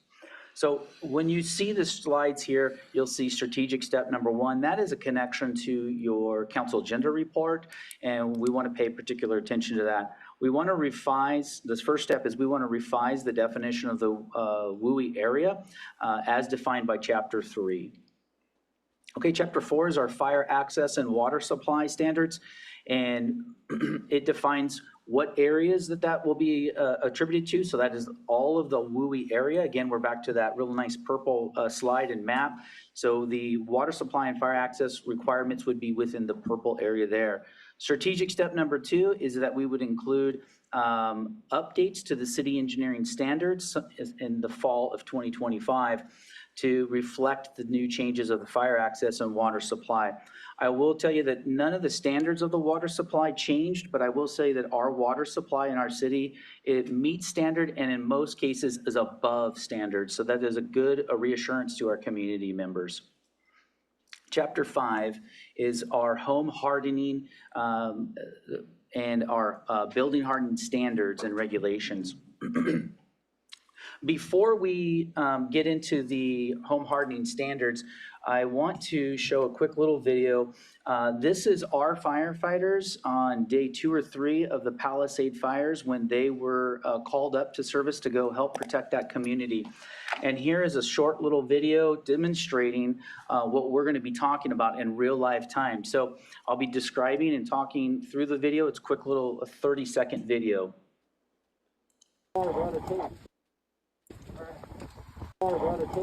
Here he is. He's standing in in a good area where ground is hardened and there's no vegetation. He's using water conservation to keep the flame and the radiant heat off of the structure. The structure itself has home hardening components. He's going to cool the structure. Now, as the other firefighter turns around, look at the ember cast and the wind that is driving. He's going to go back and make sure that no fire is started behind them, trapping these firefighters. And then turn around and you'll see the lip of that fire that is actually up and over the structure. To save this structure and the 3 others around it, the only loss that this house saw was the fence and its little playhouse that was out next to it. That was the only damage that this house saw because of that. Our firefighters were able to find a location that had defensible space and home hardening elements, and thereby stopping the southward movement from the north into the Huntington Beach or Huntington Palisades area. Thanks, Fire Marshal Daniel, and thanks for that excellent representation of what the defensible space and home hardening measures can do. As we move into Chapter 5 in the special building construction consideration, this infographic is designed to show the positive or home hardening efforts that can take place, and also take note of, although it is an infographic and it is a drawing, it does show that the aesthetics of a hardened home can be as appealing as a traditional construction. And so this brings to light the roof, the eaves, siding, windows, opening in the deck of, those are a handful of the measures that are included in the home hardening measures. This infographic takes it one step further and discusses the maintenance of the home hardening efforts. In particular, I'd like to point your attention to keeping the valleys of the roof clear of debris, as well as the gutters. Once again, as Fire Marshal Daniel mentioned, the Chapter 5, the special building construction regulations, apply to the entire city. That comes from a designation that stems back to 2001, where the city of SLO is a community at risk.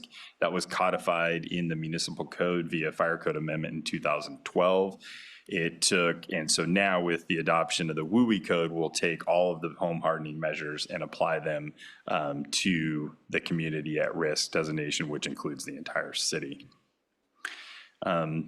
Going further, the compliance with the building code regulations will come through the building permit process, which will begin in January of 2026. Staff recognizes the internal training that will need to be done, as well as that communication to our building community, development and community, which we took some initial first steps with the developers roundtable just last week to discuss many of the features of this presentation and the WUI code adoption. Strategic next step number 3 is adoption of Chapter 5 of the WUI code as is, carry over any of the local amendments within the building code and the fire code, and then make any necessary and conforming amendments to the California building and standard codes, the entire body of work.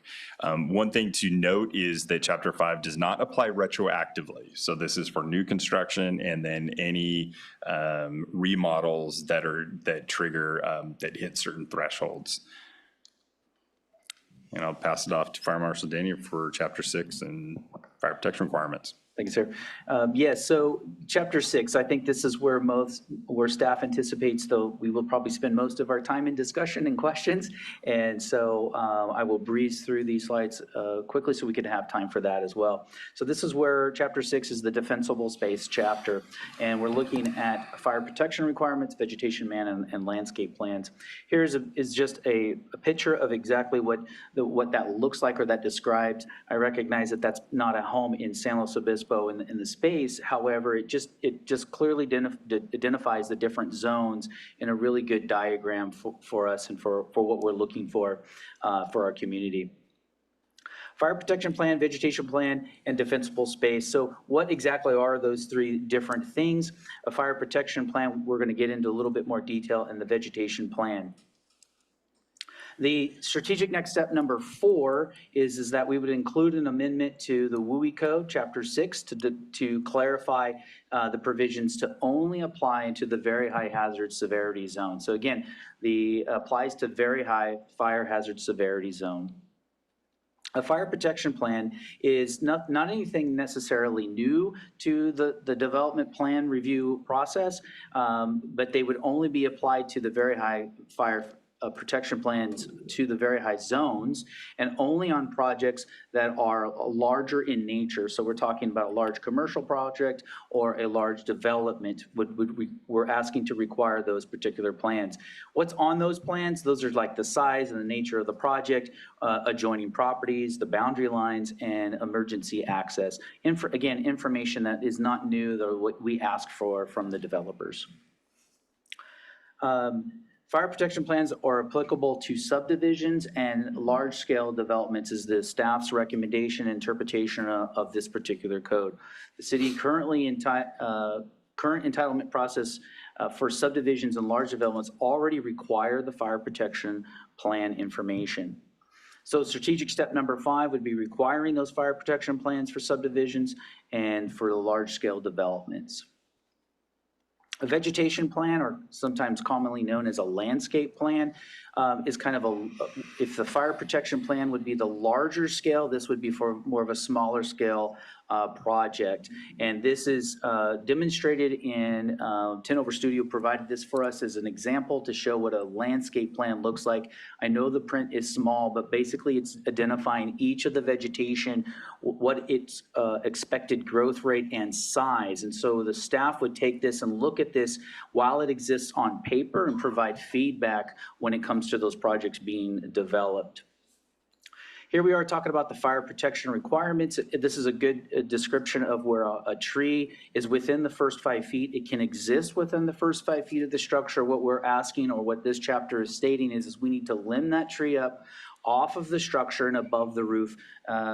Draft Zone 0 language says 5 feet from the roof. So our strategic next step, number 6, is we would want to require the landscape plan for all new landscape.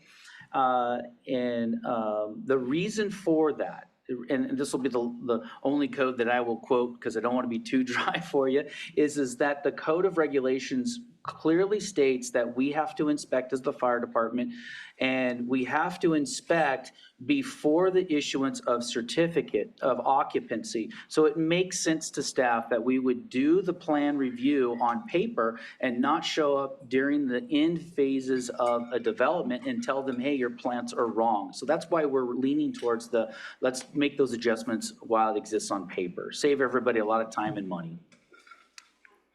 Maintenance of defensible space, so it applies to all parcels within the very high and existing structures.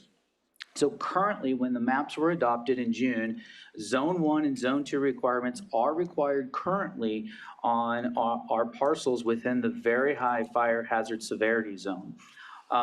What is of importance is that there is a built-in grace period of 3 years when Zone 0 moves from draft to implementation, that this zone, the very high fire hazard severity zone, will have a 3-year grace period for implementation.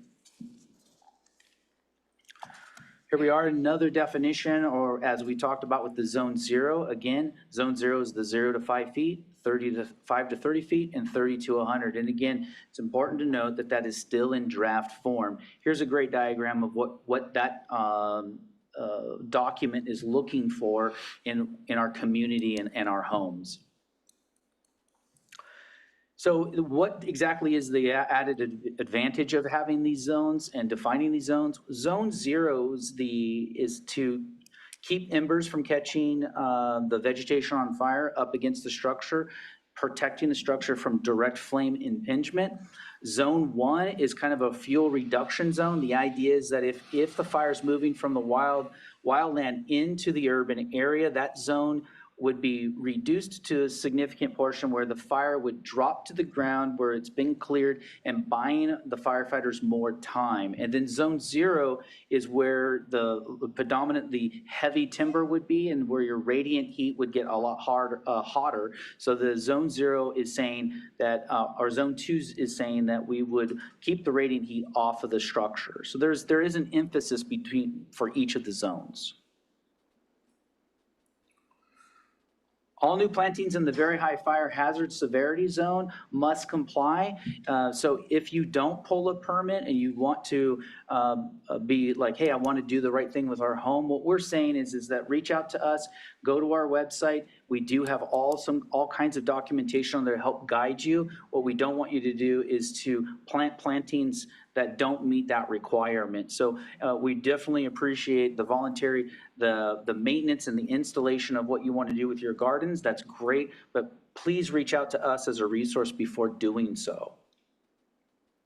Strategic next step number 7 is we want to include an amendment clarifying that the city will enforce Chapter 6 administratively. All right, thank you. And moving on to the inspections and the enforcement piece of this, I want to begin this conversation by saying public education, public engagement is the best motivator we have, is the best tool we have. We need to be out there communicating as we have been for the last 6 months, really, and continue that moving forward.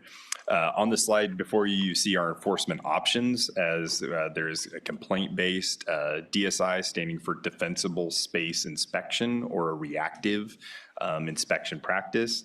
Mandatory would be something where it's proactive, where we go out, we could potentially go out and do 100% or maybe 30% of the properties a year and work it through as an interval. Voluntary being people could ask us to come out, we can make that a fee-based, and then the last being an inspection upon sale. Also known as an AB 38 inspection. Those are options. So moving forward, strategic step number 8 is to enforce the state-adopted defensible space requirements using a complaint-based reactive method with an initial objective of education. So if we get that complaint, if we get that concern from a community member, we make contact with the property and we engage in education. We take a look at the property, we have a conversation with the property owner, and we engage in explaining what are the challenges with that particular property, if there are any. So that will be part of it too. Strategic step number 9 is to offer a fee-based voluntary inspection program. So if somebody needs a certified piece or an inspection form, an official form, a legal document from the fire department, we can go out and do that on a fee-based service. And then continue to seek external funding to create a subsidy for voluntary inspections.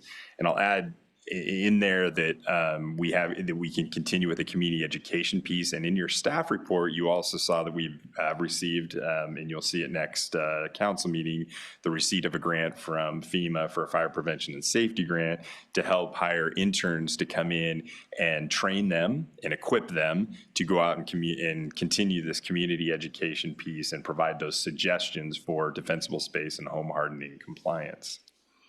And strategic step number 10 is to not do the AB 38 inspections at this point. So that is essentially the official inspection that happens at the sale of property. And so at this point, we're not going to be engaging in that process. So summary, chapter 3 again is just the definitions and defines the fire hazard severity zones. Chapter 4, or basically our infrastructure and access and water supply, applies to the fire hazard severity zones or the WUI area. Chapter 5, the building construction standards, applies citywide. And then chapter 6, which is our defensible space requirements, applies to only the very high fire hazard severity zones. And then we want to keep reiterating why we're actually here, why we're discussing this. And this is a good example of a property that survived Pacific Palisades, in Pacific Palisades during the Palisades fire. You can see properties on both sides that were destroyed by fire.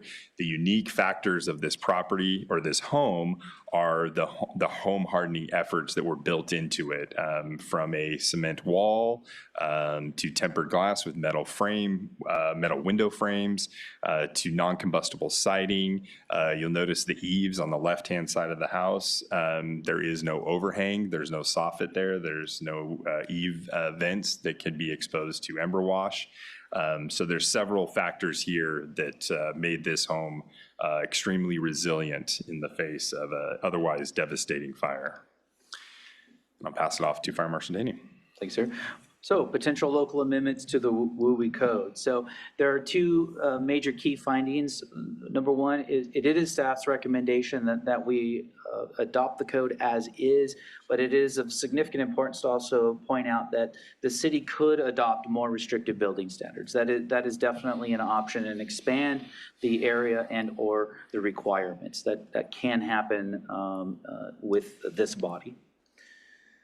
Strategic step number 11 is that adopt the WUI code without substantive local amendments to this requirements. And 12 is that CDD and fire department is going to continue to develop guidance to our developers for the vegetation management plans and revamp slightly our building permit application process. All right, and we'll move on to other considerations as part of this report. Risk mitigation and insurance. We know property owners are concerned about retaining fire insurance. The WUI code has many factors in it that are being evaluated by insurance companies, but the two do not perfectly overlap, and they're really not directly connected to each other. I will read through the Safer from Wildfires initiative elements that are looked at and must be factored into availability and affordability of and potential discounts by insurance companies in California. These are the factors that must be considered: a Class A fire rated roof, 5-foot ember resistant zone. If that exists, then it must be factored into the insurance evaluation. A non-combustible area of siding up to 6 inches from the bottom of the wall. Another way of saying that is if the first 6 inches of the wall of the house is of non-combustible material, that must be factored in. Ember and fire resistant vents, double pane windows or added shutters, enclosed eaves, cleared vegetation and debris from under decks, move sheds and buildings to at least 30 feet away, trim trees and remove brush in compliance with state and local defensible space laws. And there are 2 community level mitigation factors that are considered when looking at insurance. Those are Firewise communities. Thus far, we have 2 communities in San Luis Obispo that are looking at the Firewise community designation. And then the other one is the Fire Risk Reduction Community List, which the city of SLO applied for and received in 2024. And in 2026, we will be back on that list due to our reapplication or resubmission of our application in 2025. The other consideration is for real estate disclosures, and this is just a reminder for our community that if you have a property in the very high or high, those properties must disclose the designation and related requirements. Sellers of single-family homes built before 2010 must disclose the zone and provide a list of low-cost hardening retrofits and note any wildfire vulnerable features, and that's straight out of the civil code for that.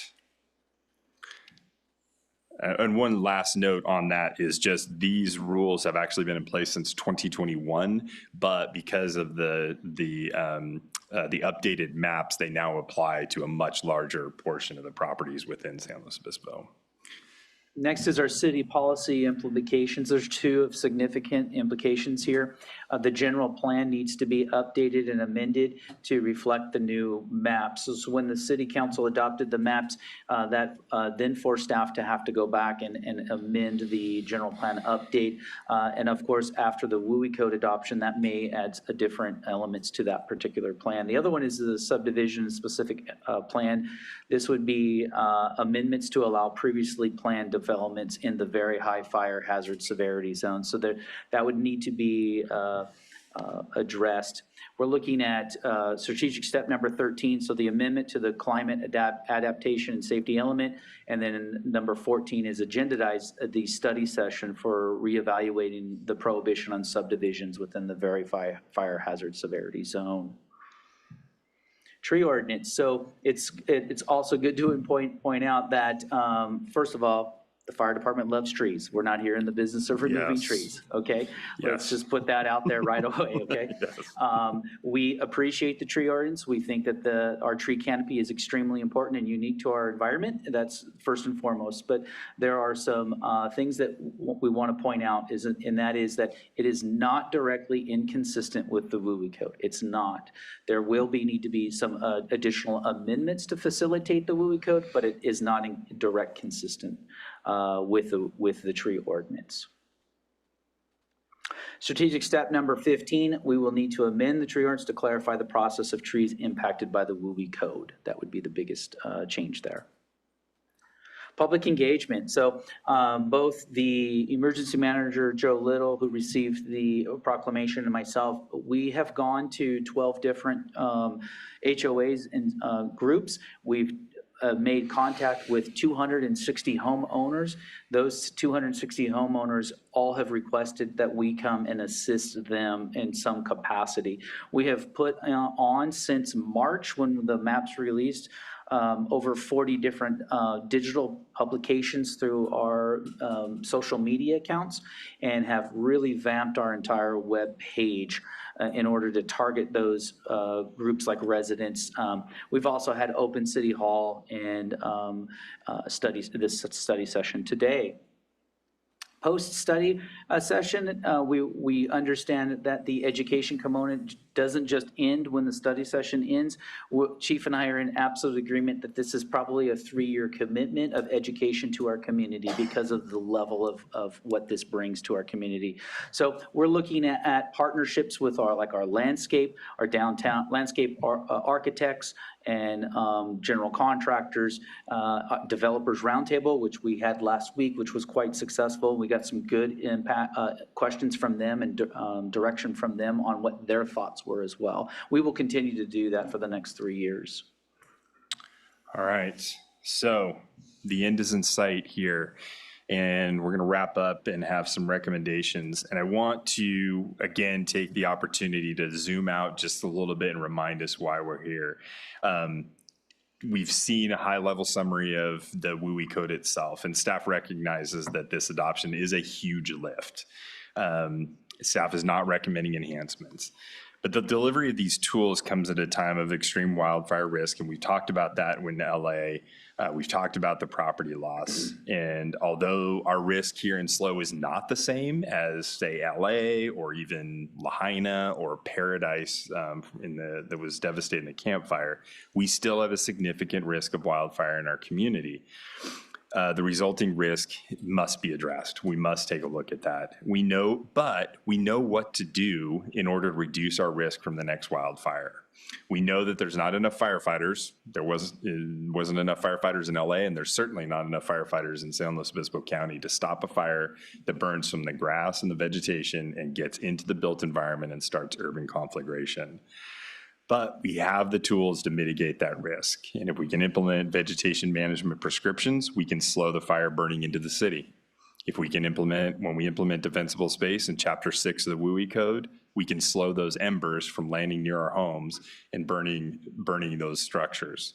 If we harden the structures, according to Chapter 5 of the WUI Code, we can protect them from the radiant and direct flame contact and increase the ability of our firefighters to save those homes. We have well-trained firefighters with effective equipment and strategic mutual aid agreements, leveraging infrastructure support straight out of WUI Code Chapter 4 that can stop a vegetation fire before it gets into the homes and businesses. And lastly, and probably most importantly, is to inform and equip and engage our community to be well prepared to respond to a wildfire and other emergencies by knowing their evacuation zone, knowing their neighbors, and knowing their plan. In short, we know what to do. We have the template, and tonight is an opportunity for us to all engage in a community resilience strategy.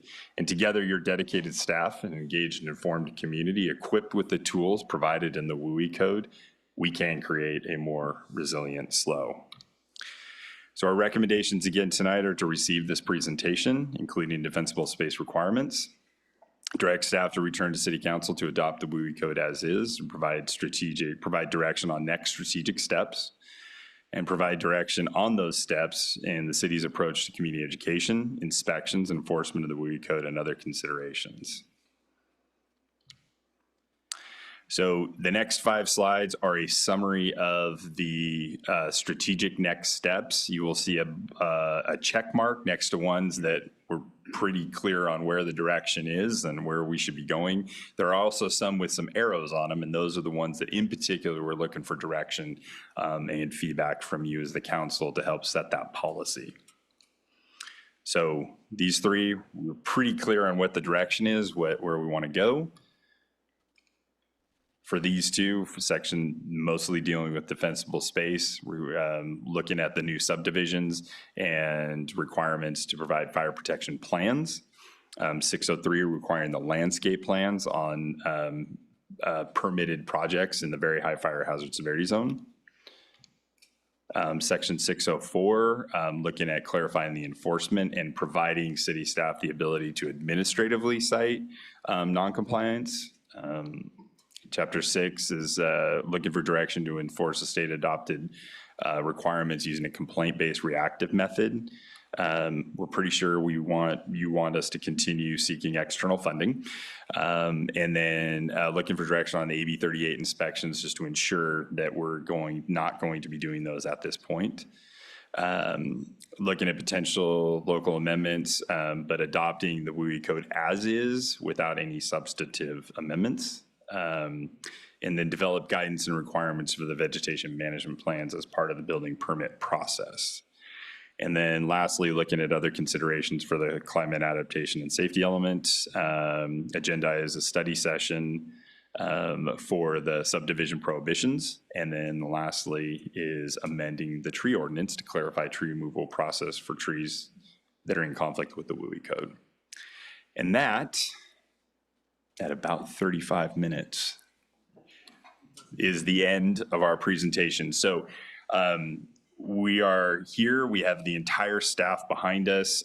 We have the entire, literally the entire city team that took part in this here with us tonight, a whole range. We're ready for questions. And I do want to take a quick second, if I could just give a huge shout out to the staff that put together the council agenda report, put together the agenda correspondence, and put this presentation together. They're here tonight. I won't name them by name, but they know who they are, and thank you very much. And I think I say that on behalf of city manager as well, that this was an enormous team effort, and we appreciate the effort that was put into it. And with that, we'll open it up for questions and discussion. Well, thank you so much. That is an immense amount of information that you have packed into 35 minutes, so thank you for that. And truly, I know our staff reports are long, but this is something that I hope the community fully looks at, because this is so much information. And it's, our staff is trying to distill it as best as possible to pass it on to the community. That being said, can you go back to slide, I think it was 54?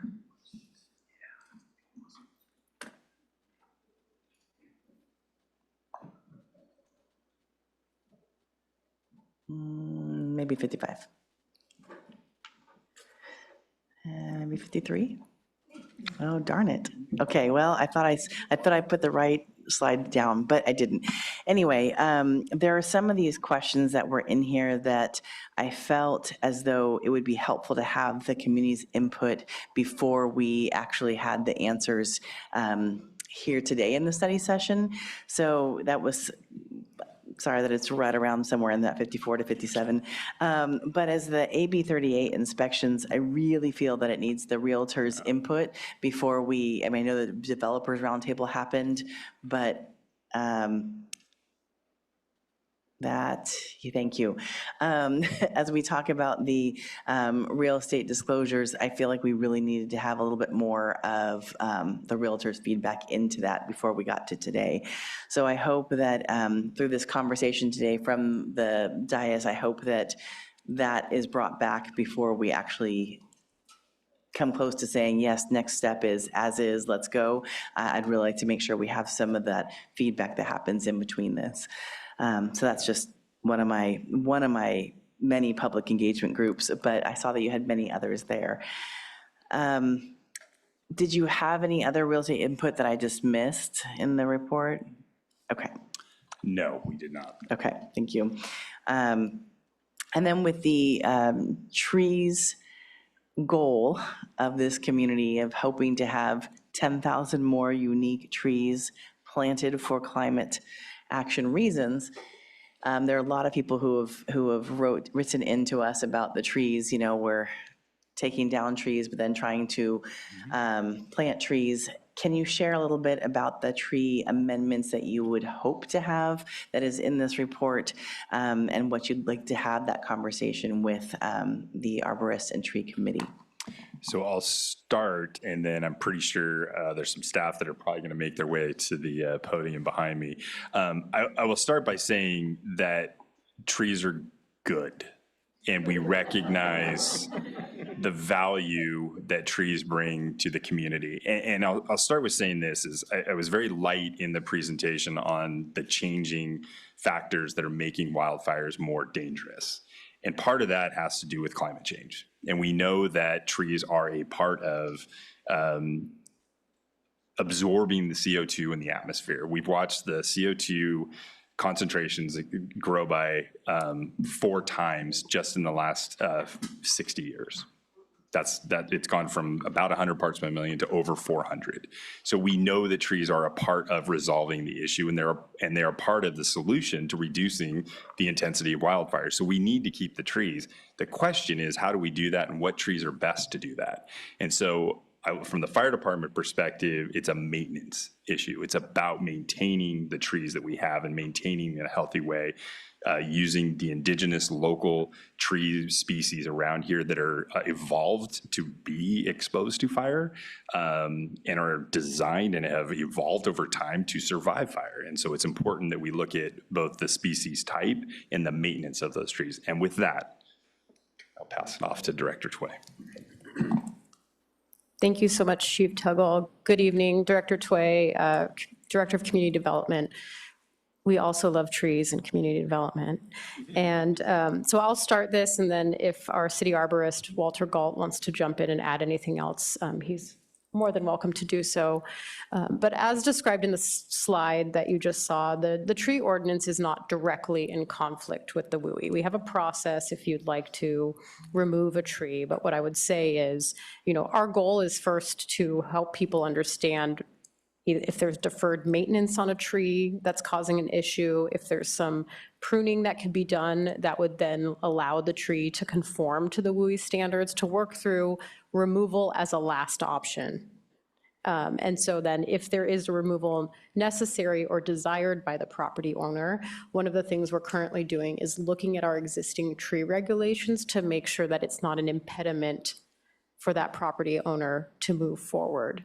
And so those are some of the standards we're looking at. We also, have, for example, a regulation that if you remove a tree, you have to replace it 1 for 1. And in some cases, someone may have a very small lot, maybe removing the tree because it's not compliant with the WUI or it's causing issues. And by requiring them to replace it with another tree, that may be difficult, or putting them in a spot where that's another conflict with the WUI. So figuring out some other path for them to further contribute to the urban forest, but maybe not have to replace a tree on their site. So things like that in the tree ordinance that, again, aren't indirectly conflicting with the WUI, but may make it a little challenging. And what we don't want is for people who want and need to comply with the WUI, or just want to make their homes safer, to run into regulatory barriers with this existing tree ordinance. But we also will be looking at it through a lens of maintaining our wonderful urban forest. Did that answer your question? It did. Okay. Thank you. Thank you so much. That was my burning question. I'll pass it on to my council member. Oh, sorry. No pun intended. I'll pass it on to my council members and come back to the rest of my questions. Council Member Francis. Yeah, thank you for that, Mayor, and thank you to all the staff who's here tonight, and for the fantastic presentation. I'm going to just ask one question for now. In the council report that came back to us this afternoon, you could see that we were all sort of wrestling with a lot of alternatives. And I was wondering if we maybe could describe plainly, is this recommendation to adopt the recommendation as is the first major step towards making our community safer, but also in effect buying us some time to study the extensive impacts on our community and what modifications actually make sense for our community? Is that maybe a way to frame that? That makes a lot of sense to me, and I think that's a very prudent and a very intelligent way to go about this. We know that just the adoption of the code as is substantial. There's a lot of work here. One of the things I mentioned was in 2021, AB 38 went into effect. So it's been here for 4 years, but we haven't really had to deal with it. Yeah. Well, that's the case for defensible space. That's the case for infrastructure. So there's a lot of things that, many other communities have been dealing with in some way, shape, or form that for us in SLO is really new. We saw one of the most substantial increases in impact from the fire hazard severity zone maps of any city, any local responsibility area in the state. So we're really starting from ground zero, literally. no pun intended. And so it is, I agree. I think that, as a staff, we've looked at that and city leadership has looked at that and said, let's start with this. And then in 3 years, when we come back for the second adoption cycle of the WUI code, we can reconvene and have some more in-depth conversations. I think, I was asking that question because we saw a lot of correspondence from the community, and I was so grateful for everybody writing in and sharing their questions and concerns. And it kind of ran the gamut from, let's do everything because this is terrifying, which, it is after seeing everything we saw, especially this last year, to, whoa, I'm picturing really big changes to our community. Let's put on the brakes. Let's do nothing right now. And navigating kind of the distance between those two things can be really challenging, but this is kind of our first step towards making some movement towards more safety here. There were some questions about the enforcement issue, the kind of complaint-driven enforcement. And I think there were some concerns around the idea that if, we're focused on complaint-based enforcement and education and outreach, then potentially then are we looking at maybe pockets of our community that have more enforcement and pockets of our community that have less, maybe because it's less visible or because community members might be more engaged in one area, lots of walking past neighboring properties and maybe less in others. And then does that end up with sort of this patchwork of kind of safer areas versus less safe areas? And is there something we could do to kind of address that issue or that concern? So I think your intuition is probably correct on this one, is that, one of the things we're a little bit worried about is just the idea of bouncing across the city, hitting one property at a time and really not making a large difference in terms of our resiliency.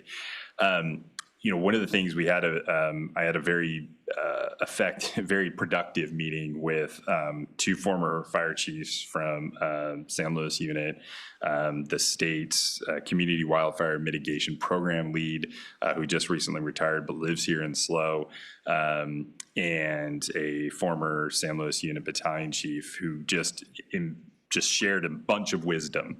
And one of the things that is recommended is to really just identify the priority neighborhoods and really go out and inundate those neighborhoods with community education. And that's part of where our grant funded community education piece can come in, is to really go out and try to educate and share and provide materials. And Fire Marshal Daniel mentioned that over the next 3 years, really focusing on that. So that really is going to be, I believe, and not just me, but, across the fire service, the difference is going out and trying to communicate and create this groundswell of understanding and motivation and support. And like you said, there's a lot of our community that really, is actively engaged and really wanting to know more. We get calls 2 or 3 times a day. Come out and tell me what I should do to make my house more safe or safer. So that's where this community education piece comes in. And, I think you're right, Councilmember Francis, that, we need to be more focused. And even if we do get complaint-based requests, our first focus is going to be on education. We want to meet with those property owners and talk with them and take a look and share the knowledge that we've been able to accrue so far, and hopefully continue to accrue resources to help folks get to that more resilient place. Thank you so much. I'll leave it there for now. Thank you. And I think one of the things that I heard was 3 years and we have to find some funding. So as this rolls out, maybe there will be funding to be able to help with some of that education or the removals that may be necessary. City Manager? Thank you very much. I'd like to take an opportunity to expand a little bit on the enforcement conversation. And Mayor, you mentioned resources. That's certainly a big part of our thinking here. It's resources not just for city staff, but also for our community. And again, the recognition that what we're describing here is going to be a huge lift for everyone. And we know it's going to be a big undertaking for the community, and it's a lot to try to take in and get done in a short period of time. the enforcement conversations that we've been having internally have been around essentially the as-is approach that we've been describing with the WUI code in general, which is essentially the state law is what we've described, and because it applies, we will have an obligation, and the code does make it clear that if we know that there is something that's not compliant, we do need to let the property owner know. And our intent is to work with them to talk through what the requirements are and to come up with a plan for them to get there voluntarily. Our goal is definitely to get to voluntary compliance. That's our goal with all of our enforcement approaches with code enforcement that our staff does across the city. Knowing this is new, this is impactful and burdensome, that's an extra level of care that we will be taking in addition to our staff resources being minimum, they are what they are at this point, and we will be seeking those additional resources from the state or the federal government and where we can to supplement to help provide that additional level of service to the community. And so we all know we're very much in this together, and the intent will not be to be penalizing people, but to be working toward that goal. The 3-year time frame is really accounting for what we're hearing from the Zone 0 regulations that are in draft form. So that's actually the state saying for that 0 to 5 feet, they're going to not only look at new construction and new plantings and things that might change, but for folks in the very high fire hazard zone, you will be asked to take things out potentially or make changes to what is happening within 5 feet of your structure. That's essentially going to look and feel a little bit like a retroactive law. And knowing that, that's a 3-year time frame for us to get that word out about those specifics. But in general, it's a goal, I think, that we will have around getting the word out. So again, the intent is to make sure we're all clear on what the law requires. Yes, we do have an obligation to respond if we do get a complaint, like we would with any new state law that we have to enforce. But we will be working with property owners to make sure we're doing that together and trying to provide that support to them. The one other thing I wanted to mention on AB 38 disclosures. So what we've described here currently, AB 38 disclosures are only required if the city has a local vegetation management ordinance that requires the disclosure. And so the intent currently, again, is taking that, this is enough as it is. We don't intend to put more obligations on our property owners and residents than we currently have or than we are required to do under the as-is approach. And so that's why staff is not recommending at this time to create an ordinance that would require out of the gate those AB 38 disclosures. So that doesn't mean we won't keep working on the defensible space requirements, but we didn't want to add another requirement that is at this point optional. So I just wanted to provide that extra piece of information. So with that, I'm certainly happy to chime in at any other point in the future. Thank you. Thank you. Councilmember Marks. Thank you. Thank you. Yeah, thanks for the very in-depth report. And I have to say, I read it twice just to make sure that I got it. So one of the main complaints that I've heard is that the maps are wrong, and why did they put my house in that zone? I live in a perfectly nice house, and it shouldn't be in the very high. And so I just want somebody to say, we can't change the maps. The city, can we change the maps? Are we authorized to change the maps? The only changes the city is authorized to make are to expand the zones, which we. So we can't, just in case anybody wants to ask the city to change the classification, we can't do that, okay. No. The other question that I have has to do with rentals. We're very concerned about, the fact that we have approximately 62% of our residents living in rentals.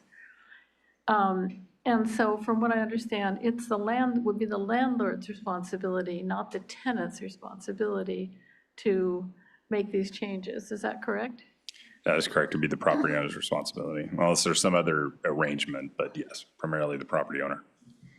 And then if that didn't happen, the residents, of course, are the ones who would need to try to escape a fire if there were a fire. So would the option that the residents have, would that just be to complain? And if yes, who would they complain to? To the fire department or to community development? So if I understand the question correctly, Councilmember Marks, it's who would a tenant? Yeah, if a tenant okay, says, hey, landlord, we have to do this, and the landlord says, well, oh, if you pay for it, go ahead. You know, typical. Yeah, I think at that point, if we got a complaint about a property, we would, obviously, as we've talked about, we would go out and visit that property. So did they complain to the fire department or to the community development? Fire department. Do you want to have Director Tway share about code enforcement as a whole, as far as how people report it? Well, so for the defensible space piece, that's going to fall under the fire department for enforcement of those codes. So it would be through the fire department to submit those requests, So they those just concerns. call the non-emergency number or? I think that's why I'm asking Director Tway to come up, because I think that'll be helpful. Okay. Otherwise, it's call 3 different numbers, and where do we call? You don't have to answer this right now, but I do think we need to have really clear directions, signposting for the city residents so they know what to do. Yeah. Thank you. So the fire department will be responsible for enforcing these codes. What we will do is make sure that it's very clear in Ask SLO, where we get a vast majority of our complaints, you know, what that looks like. And then on the back end, on staff's end, we can always route the complaints to the correct party. So if for some reason, you know, I would call code enforcement as well, because it's a code that needs to be enforced. So, but if code enforcement gets a call or gets an email or gets an Ask SLO, we will then route it internally to make sure it gets to the correct party. But I definitely hear the message of we need to be very clear about at least the first step for someone to lodge a complaint or ask for an investigation. Thank you. I had another question. Having lived for many years close to Cal Poly, and having watched a number of fires from my front deck, and a couple of them, my husband's gone up and started watering our roofs, and I said, no, let's pack the baby pictures. Anyway, what kind of partnership do we have, or do we have any with Cal Poly, in that a lot of the open space is there, and the winds, as I told you, winds come from campus, essentially. What's the story there in terms of dealing with our neighbors? So our relationship with Cal Poly is a good, strong relationship. However, their responsibility for like Poly Canyon, all the way up to the Miosi Ranch, that is their responsibility to address that. We do have staff that may want to add more feedback to this, but essentially we are in partnership with them on a pretty significant vegetation management project. All the way out to Poly Canyon, to the tracks, all the way to the Miosi Ranch, and then potentially including parts of Miosi Ranch. There's also a cultural burn scheduled for later this year up at, above the railroad tracks, which would essentially function as a fuel break as well for fires coming up out of the grade coming across Stagecoach and whatnot. But more specifically to your question, that is Cal Poly's responsibility, and although we work with them, that's ultimately their land, and so we don't have the ability to direct them or anything like that. Okay, and so do they, so they don't this code would not apply to Cal Poly? So Cal Poly's land is in the state responsibility areas, and so the requirements are not too dissimilar in Public Resource Code 4291.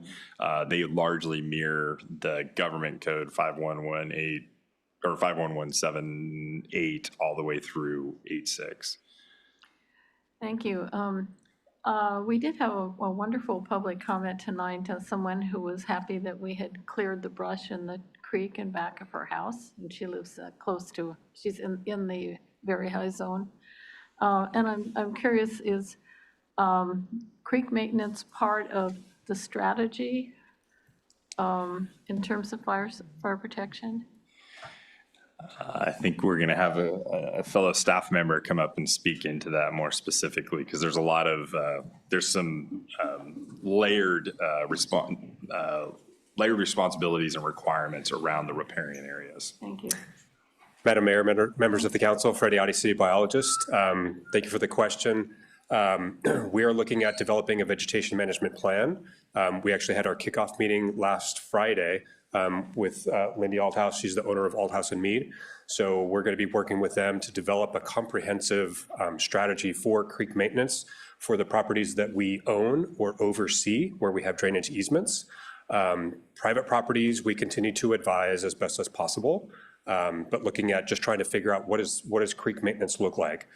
We do that in preparation for wintertime every year. I'm just about getting ready to start my inspections of our properties that we oversee and manage. And like I say, I get phone calls throughout the winter as well from private property residents about recommendations for what they can do as well.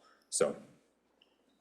Okay, so it's part of the overall, but it's not covered by the code as such. Yes, it's not covered by the code specifically, no. Okay, that's all I have for now. Thank you so much. Thank you, Freddie. Thank you, Vice Mayor. Thanks. And thank you to Councilmember Marks for asking that question about, what about the maps, or my house is in this area, that can't be right. Can we change the maps? Because we did get that, and we also got that a little bit back in June when we were being asked to approve the maps. And I just want to drill down on that concept just a little bit more, because I think a lot of people weren't necessarily tuned in back in June to this. And we got some more questions about it with this agenda item. So is there anything we can do about the maps? Is there any route for advocacy that the city or our community members have with state agencies to appeal or argue or change the maps in any way? At this point, there is not an avenue to change the maps. As I said to Councilmember Marks, and very facetiously, the only route that the city council has in a local responsibility area like us is to expand the impact of the maps, which we're not going to do. I think we have some advocacy efforts going on around the overarching goals or overarching efforts here, but there is no specific route at this point in time to change the lines on the map. Thank you. I kind of thought so, but I thought I would just drill that home a little bit more. There are two tiny little spaces that were decreased on the map, but that's really all we have. That's glass half full. Yeah, Thank that's you all for I got. that. Yeah. So along with that, one of the other concerns that I think people have, and I had this concern too when I first saw the new maps, I happen to now, thanks to the maps, live in a very high fire severity zone, so I feel everybody's concerns about this personally.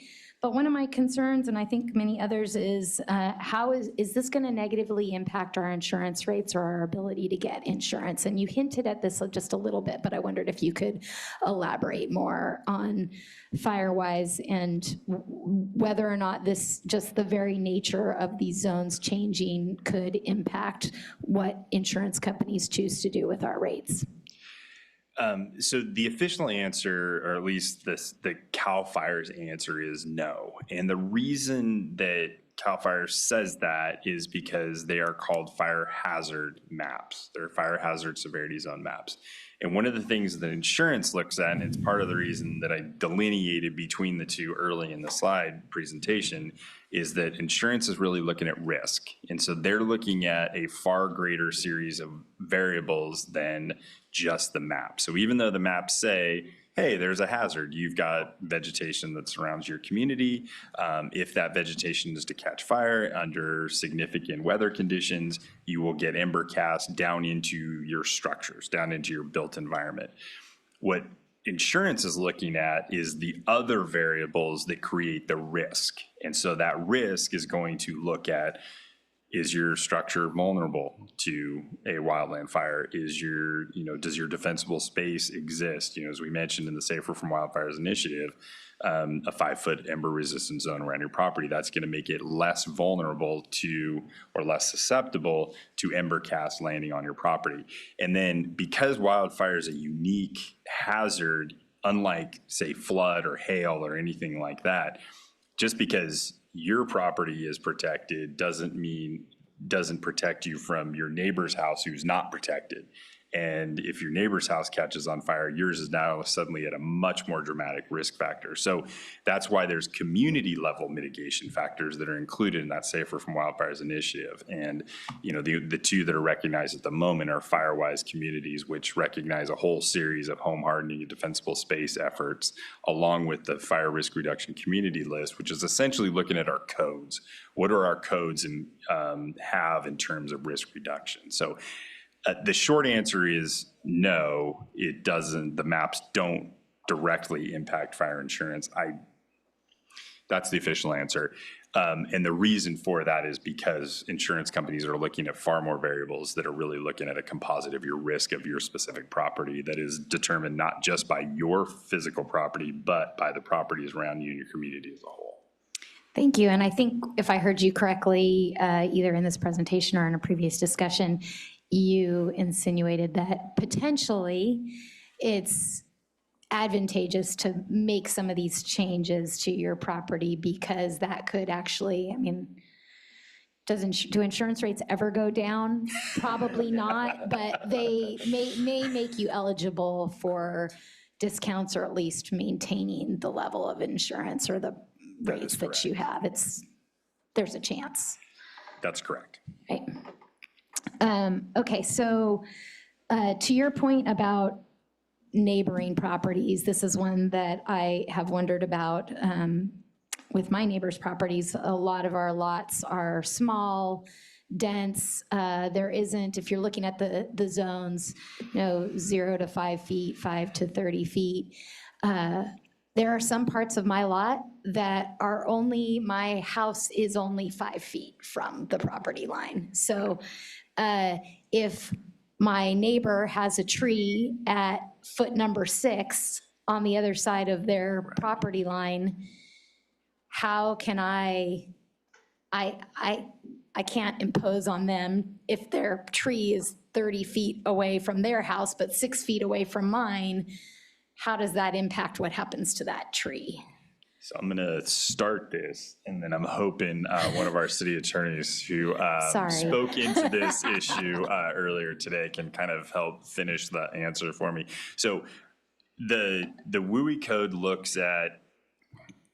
is going to look at your property, and it's going to look at your compliance to your property and what you're responsible for. And so the regulations are very clear that you're responsible for vegetation management or defensible space out to your property line. So whether your property line is 5 feet or 500 feet, you're responsible out to your property line. So anything beyond your property line is not your responsibility.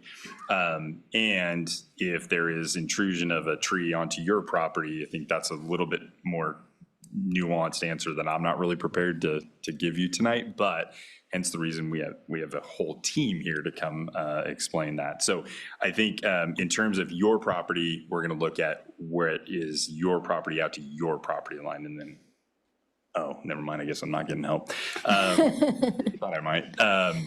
But yeah, great. So we're going to look at your property. Now, we may go to the neighbor's house and look at the neighbor's property, and we're going to look at that as an individual assessment as well. And if that tree is out of compliance, then we're going to look at that also.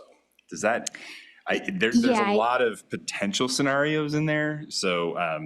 But yeah, hopefully that answers at least partly your question. I think the clarification that's the most important is that you're only responsible up to your property line. vegetation management. I think this is going to be one of the things that for, not new developments, since the vegetation plans are sort of retroactive in a way to all properties, these are the types of questions that I think are going to come up and could develop into uncomfortable situations between neighbors if it's not just sort of up to the property line that each individual property owner is responsible for. You talked a little bit about enforcement. You had a slide that had 4 different options for enforcement, and it sounds like for the most part, staff is recommending that complaint-based option. There we go, the complaint-based enforcement option. One of the emails that we got from the community suggested that we just adopt the voluntary option. And I was wondering, are you all recommending just complaint-based and no voluntary? There was a little bit in the staff report that made me think that you were sort of alluding to both of those 2 options. Sure. Oh. Sorry. I had my light on I have like multiple thoughts in my head, but answering this question, it is a hybrid approach, so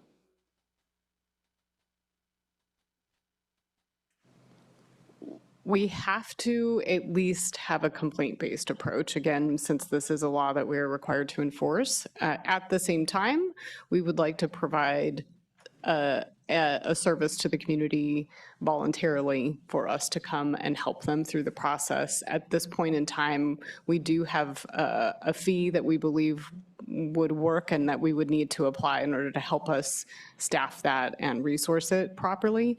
And so that's what we're proposing at this point is a both and. We have to have at least some type of complaint-based approach. At the same time, we'd like to offer a voluntary fee-based process.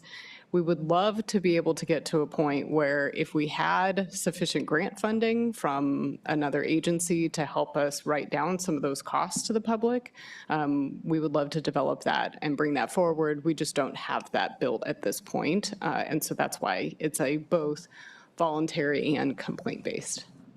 Yes.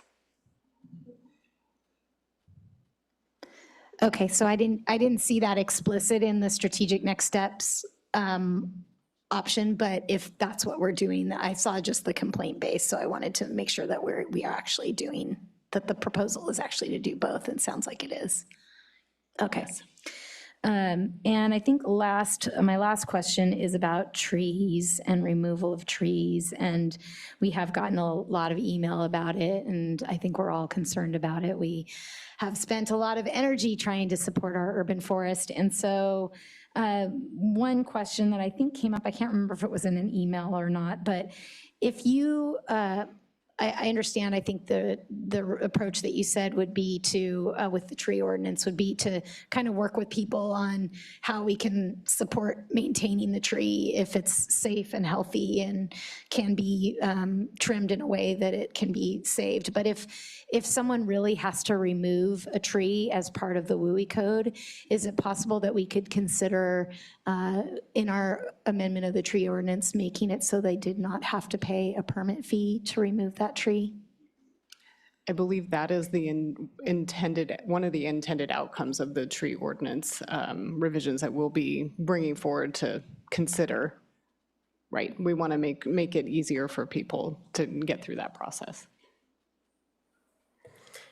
Yes, that's definitely something on the table. Again, getting back to, we just want to make sure there's not regulatory barriers, whether monetary or process, that are inhibiting people from doing what we want them to do, what they're required to do, or what they'd like to do within reason, obviously. So that's one thing we will look at and propose as a solution to this issue. Great, I think that's all my questions for now. Madam Mayor, if there was a thought a while ago that I realized, I don't know, hopefully it'll be helpful, thinking about the maps and how we got here. The legislation that we are working under has provisions in it calling for the state fire marshal to update the existing fire hazard severity zone maps every roughly 5 years. Clearly, our map prior to this year was from 2009, so we weren't hitting that time frame.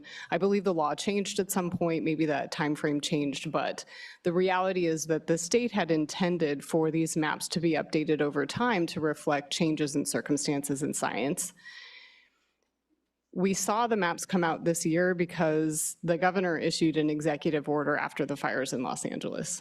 And it required the state fire marshal to get those maps out very quickly, as well as move ahead with the Zone 0 regulation. So that was direction given to the Board of Forestry.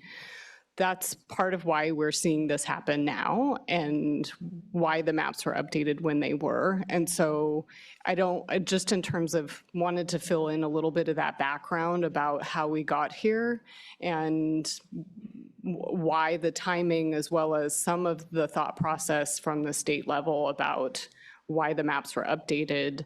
The Zone 0 regulations, the ember-resistant zone, that's been in the law as direction to the Board of Forestry for many years to get that done. It's been very challenging for them. There was an earlier draft of the regulations that we saw that talked about the number of potted plants that folks could have in their backyard. You could imagine that level of detail and challenge around enforcement and understandability, and really, are we gonna go count people's potted plants? You know, well, what if I had one really big one? You know, it just starts to get a little silly. So at the same time, the thought process and the desire behind the regulations is to address what we were seeing, what happened in Los Angeles, and trying to help avoid that for our communities going forward. So if that helps at all to give a little bit of that context to the map itself, and then also the Zone 0 regulations that we're going to see coming. CM McDonald, if I may trailer on what you're saying, in addition to the lapse of time, there was other things that were added to the factor of those maps, as you currently know, and that being wind. Wind was never factored into the maps, so they took wind into consideration. We have wind here, and so that was added to the map. The other thing is they expanded a moderate zone that didn't exist before in the LRA. So those two things, along with the lapse in time, really did affect our community. And we want just to be very clear, we recognize the impact from the fire department to the city, what this is doing, and why we are heavy on the education component and wanting to come out and educate any individual who needs these questions answered in order to understand the process that we're in. Thank you, and thank you, City Manager, and thank you, Fire Marshal. I know that during our mayor's meetings, we talked about the other cities in our county. There are actually quite a few cities that are actually more affected than even we are because of how full of vegetation they are, and they were very concerned around how do they help their members of their community when they're just surrounded by trees and other vegetation. So appreciate that. We'll pass it on to Councilmember Boswell. Yeah, thank you. Actually, I just wanted to ask one follow-up around the enforcement, just make sure this is clear. Our approach of using complaint-based code enforcement, that's consistent with basically how we do almost all of our single property code enforcement for any issue, right? So we're recommending to enforce this portion of the code essentially in the way we enforce all portions of the code. So it really isn't, it's a new thing to enforce in a sense, but it's not, we're not proposing a new way to enforce it. Is that correct? Absolutely, that's right. Yeah, thanks, that's all for now. Thank you. I have a couple more. I have a couple more questions. Coming from what I saw in Santa Rosa and what I saw in Pasadena, actually just a couple weeks ago, had a tour. And one of the things that people used was pools. Now, I know we don't have a lot of pools in San Luis Obispo, but one of the things that we talked about was the amount of, we talked about the water supply that the city has, but around the actual homes themselves, is there anything that, because I didn't see anything in the code that was kind of would help reduce anything in their hardening if they had, I don't know, rainwater containers, pools. What does it look like for them if they were trying to collect things without, Zika, of course. So trying to think about what does that look like and how are we helping them in the pool or water kind of home hardening? So there's nothing specific in the code with regards to water storage. However, there are a lot of tools available for storing water and then dispersing that water during a fire. One of the examples that's been around for years is having a pump, and they can produce 30, 50, 100 gallons per minute out of a pool that may have 15 or 20,000 gallons of water. So the next question is, how do you power that pump, right? I would not necessarily endorse this as a tool, though, and the reason I say that is because that is potentially now putting civilians in the situation of fighting fire without the right equipment, without the right backup, without the right training, there's a lot of ifs there. Now, I know we do have a retired firefighter in the audience, or at least we did, so that might change the calculus a little bit, but those are tools that are available. The other thing is firefighters can use those pools as well, and we've been known to do that where we have porta pumps that we can come in and hook up to a pool. There's lots of good videos about helicopters dipping from pools. So I guess from that perspective, the code doesn't necessarily look into that for civilian water storage, but there are tools out there that leverage those. Thank you. Questions I've been asked that I thought I have no idea. And then as far as we continue on with the process of amending the tree ordinance, I think what I've been hearing, whether it's amending the tree ordinance or whether it's finding a way to take care of their permits, just a quick and easy access to the resources for individuals to know what to do. So whether it is a complaint base, whether it is removing trees, whatever it looks like, can we have things all in one simple, clear space, even if it's a link out to wherever it really lives? So I assume that would be something you'd all look into, but if you could just I think I'm hearing direction from you, Madam Mayor, to make that happen, so I think we have our orders. Got it, thanks. Just thought I'd clarify where I feel like even in our community, when it comes to the rental registry, it was just, please just help me know where to look. And I think that's what we're hearing from community members a lot, is just tell me where to look. There's so many places for whatever the services are. So if we can make this really easy, that would be great. All right, well, I don't see any other questions here from my colleagues, so now we'll move on to public comment. I know we have at least 8 people. If you have a public comment and you'd like to make a comment and you have not turned in your slip yet, please make sure you turn that in to our city clerk so we can get moving. City Clerk, can you go ahead and name our first 3? And just so we can keep this moving, if you can try to get in line behind the person that is speaking so we can go to the next person, that would be great. Okay, our first 3 speakers, Stacy Scaldi, Nicolette Mendoza, and Angelina Moore. Hi there. My name is Stacy Scaldi. I'm a resident homeowner and real estate broker. Thank you very much for not requiring the AB 38 inspections at this time. And Mayor Stewart, thank you for your recommendation to have us be part of the process if that is determined at a later time, as we would very much like to be part of that conversation. Also, regarding insurance, I don't know what effect it is having on current policies. Mine won't renew until February, so I don't know, but I do know it is having impact on our sales. I recently sold a house over off of Foothill in a very high fire severity zone, and we had a range of premium quotes, all with California Fair Plan plus a supplemental policy. The least expensive one was $4,300, and the most expensive one was $7,900 premium for the year. So I just wanted to put that out there. Thank you. Thank you. Back again. Do I press this? Okay. Nicolette Munoz again. I live in the De Tolosa Ranch HOA. We are back by Costco. That's the biggest landmark in town. And I just want to say I've been looking into the Firewise Community Development, and we're going to be doing that, or HOA, so Fire Department, I'm going to come talk to you. And, but the requirements aren't that hard. And so we have 147 units in our association. So, and I see some of my neighbors here. So like 5 people can get discounts for 147 homes. So a good committee can do that. So I encourage everybody to look into that and look at the resources that are on the internet.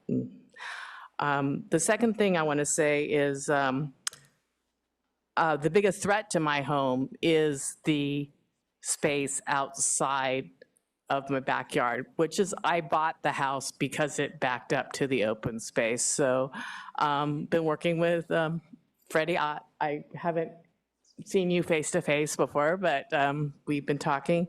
And I'm really glad I came to the meeting because I sat next to Lindy Althouse, so I'm going to talk to about, you know, just understanding what the plan is, and so, and maybe be a part of the solution. The third thing that I want to talk to, and it must be so hard on the city council when you have objectives that seem like they're working cross purposes to each other. Like we have a housing situation in the city, but then we also have higher densities going into these high fire risk areas. And just in my HOA, we have had 2 homeowners that have taken 5-bedroom houses and added 2 bedrooms in the interior of them, making those houses habitable for 14 people. One of those residences is putting in an ADU in the back. They don't have to supply any parking, and I was reading in the staff report about driveway in new developments having to be wider, and I understand the ADU rules are like the state rules or whatever, but in the response for adding additional parking spaces for the 2 bedrooms inside the house was, oh, they can park tandem in the driveway. So why do you if you're parking cars, so that's my third thing. So thank you. It's anyway, it's cross purposes. We hear you. We hear you. Thank you. After Angelina is Dan A., Lauren Hackney, and Erica Estrada. Thank you. Hi, my name is Angelia Moore. I wanted to just, first of all, say thank you for the questions that you all asked, because those were some of the questions that I had as well.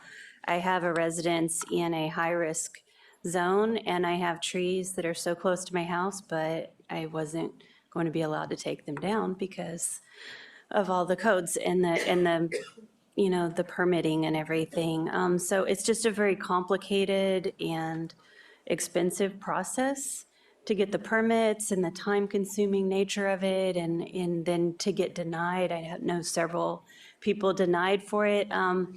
There's no way to get these trees not to be this close to our houses because of their growth rates. I trim mine every year, it grows another 10 feet. So, you know, it's a cumbersome thing, so I really look forward to your new processes in the ordinance modifications and assistance to those of us that live on these hillsides, especially up by Johnson, and how to make our homes safe and still follow all the rules.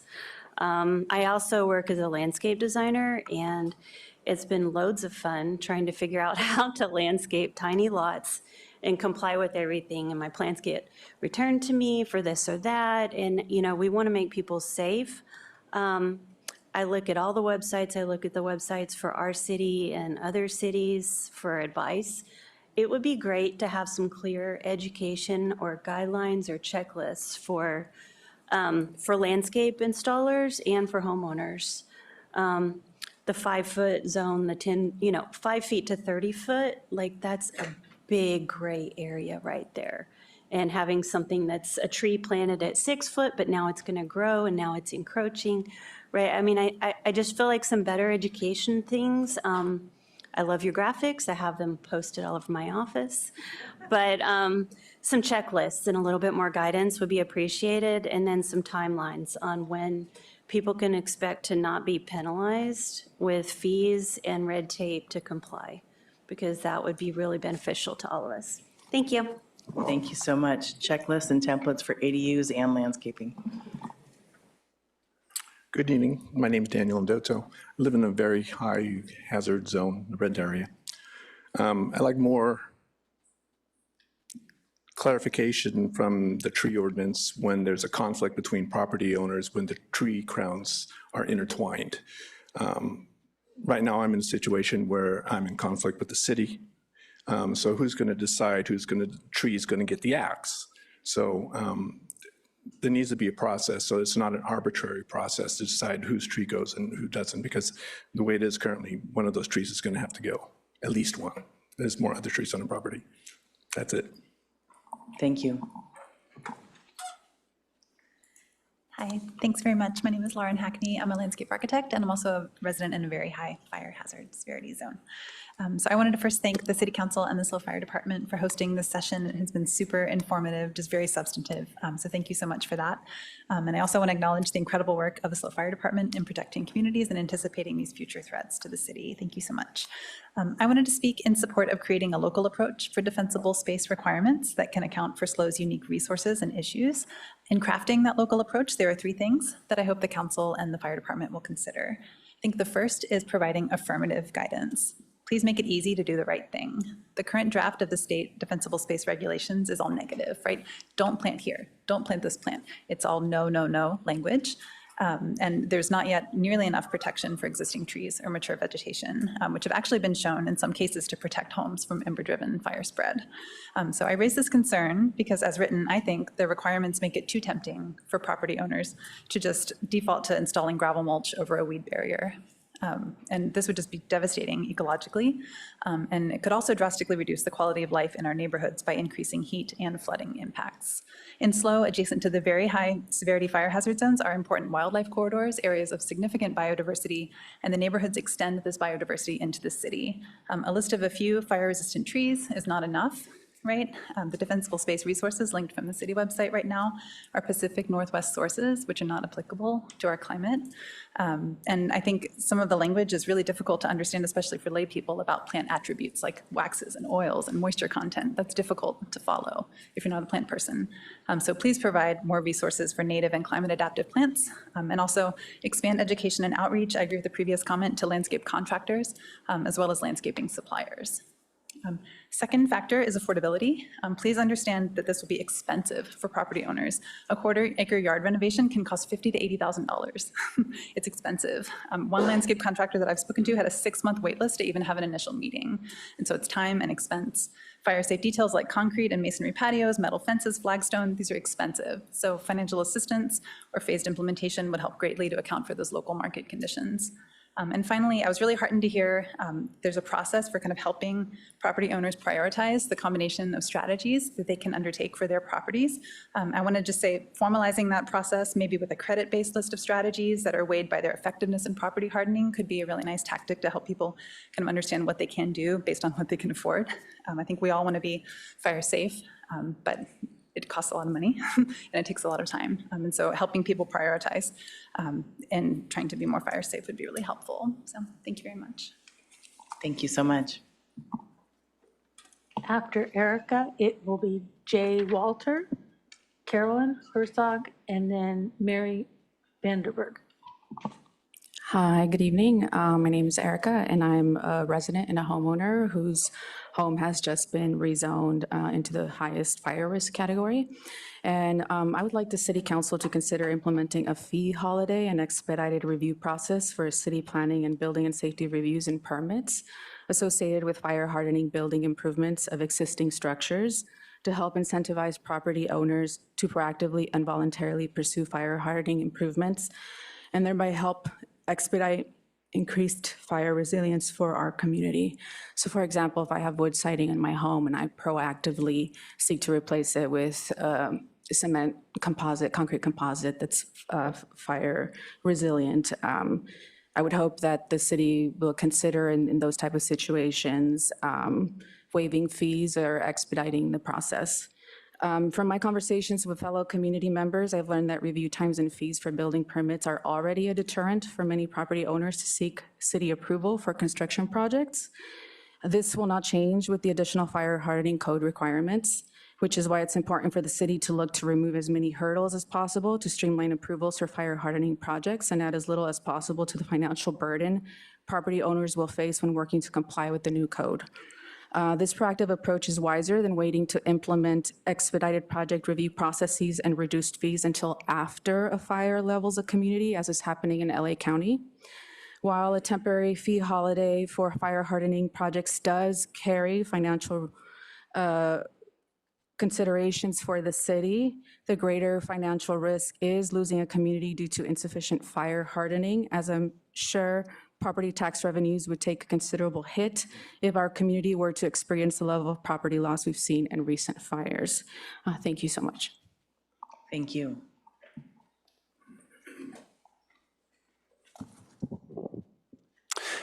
Good evening, Mayor, members of City Council, Jay Walter. I live on Castillo Court and a newly minted member of the Very High Severe Hazard Zone. First of all, I want to thank the chief for the opportunity. We had a meeting with one of my neighbors and he and his staff, and we talked through a lot of things to try to understand better what was happening, what the impacts would be. And Chief, thanks for the mailer to all the affected properties. Really appreciate that, because I see this is a good group to have tonight to hear concerns.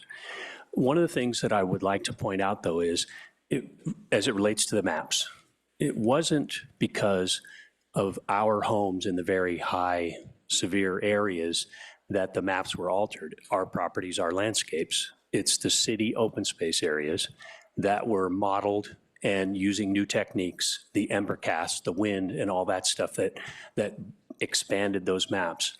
So what I'm hopeful is that you'll make a priority out of vegetation management and fuel management in your open space areas.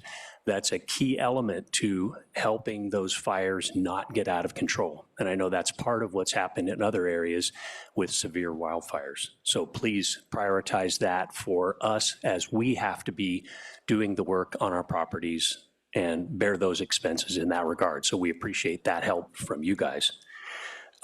I do wish there was an opportunity to have had some discussion about the maps and inconsistencies with those maps.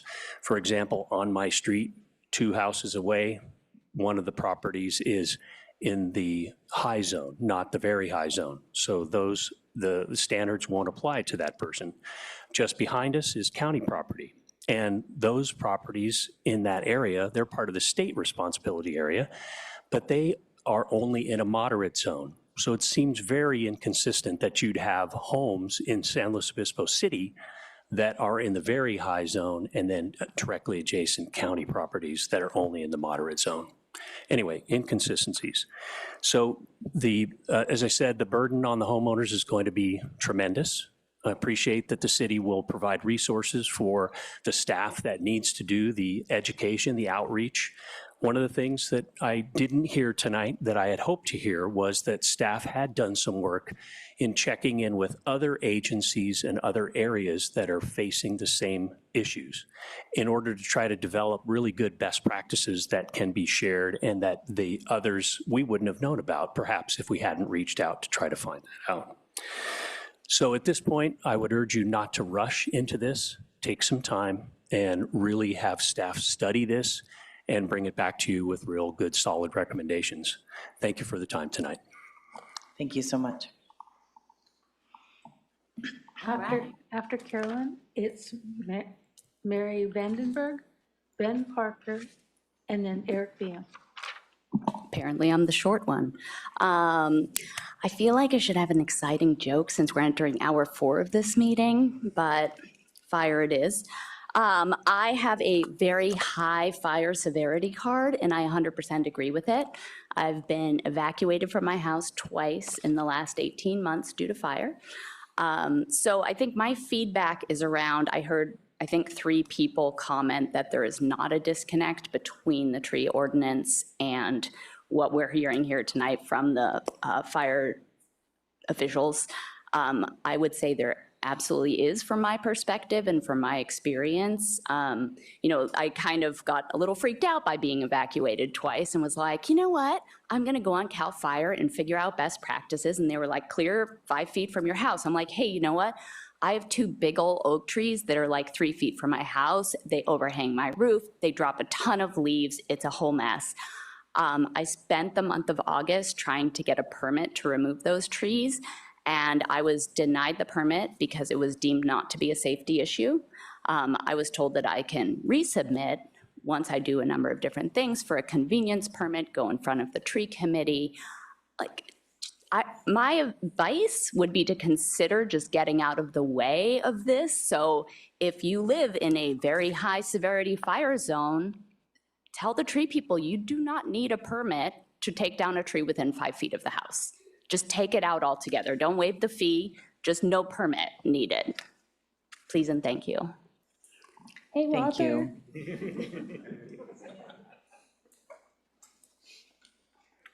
Last call from Mary Vandenberg, Ben Parker, Eric Thiam, Chris Allen, and Chris is our last speaker. Good evening. I'm here kind of wearing several hats. I'm the person that drew the second and third iterations of the fire hazard severity zoning when I worked for CAL FIRE back in the 1980s and 90s.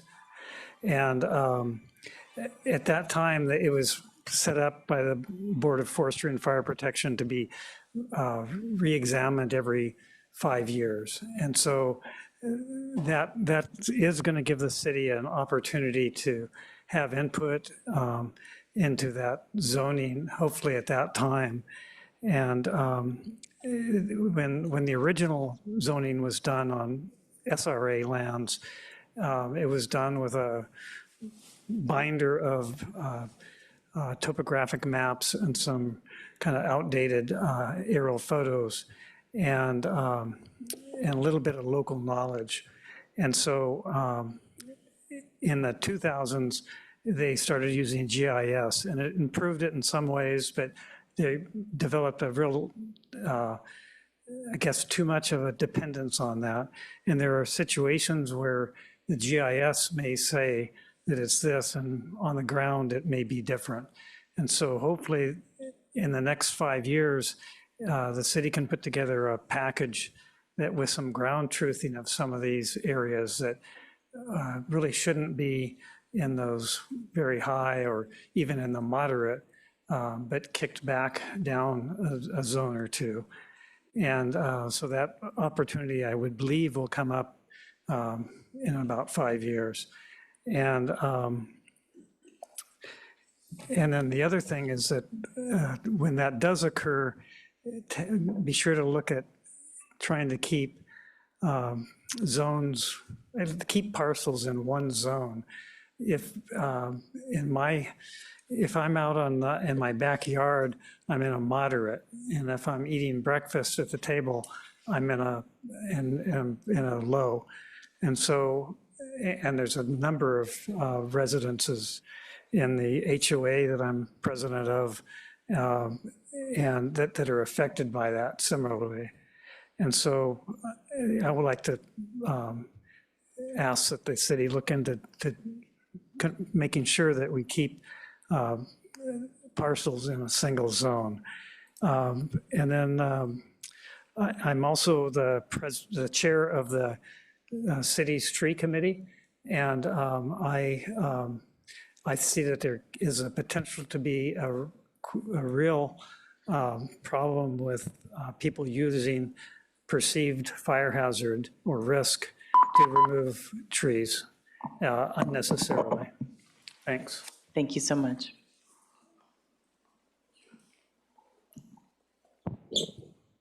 Honorable Mayor and Council, Eric Vium, speaking on behalf of the SLO Climate Coalition, and then as an individual.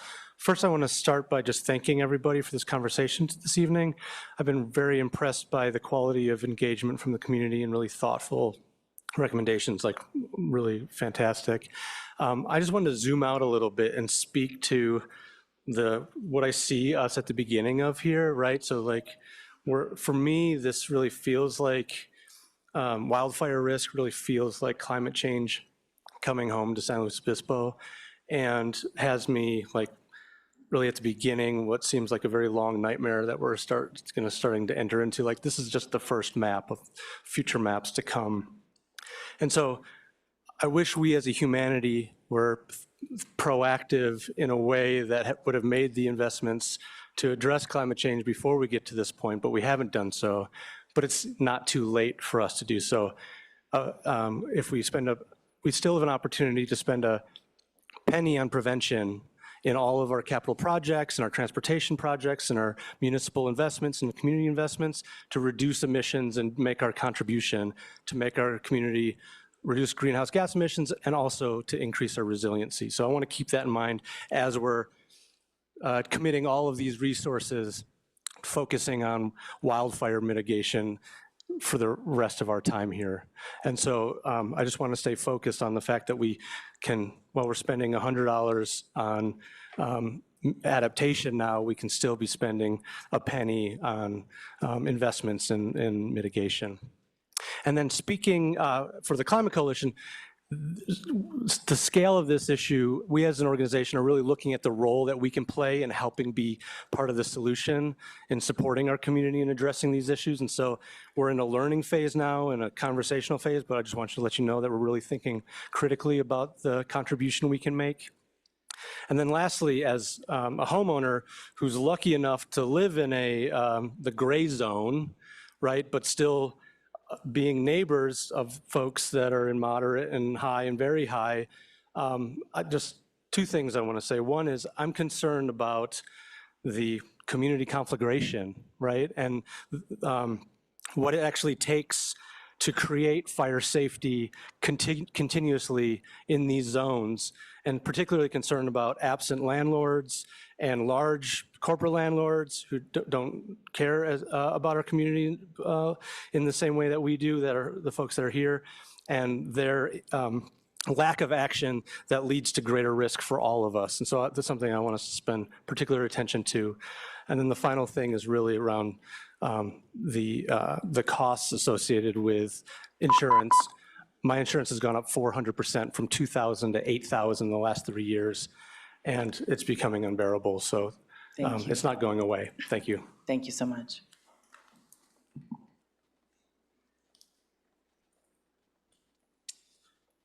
All right, good evening. My name is Chris Allen. I'm a local architect here in San Luis, and I have two brief comments, which I think are valid for you guys to think about.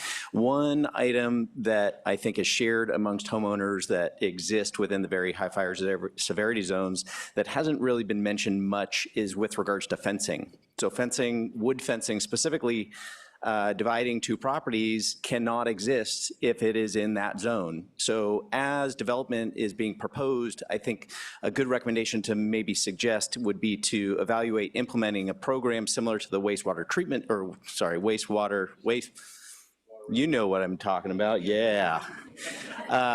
Where if somebody proposes a project, there's an evaluation done as to the legitimacy of the fencing between properties that may alleviate some of the cost, because it's going to end up being a shared expense between either two properties or one.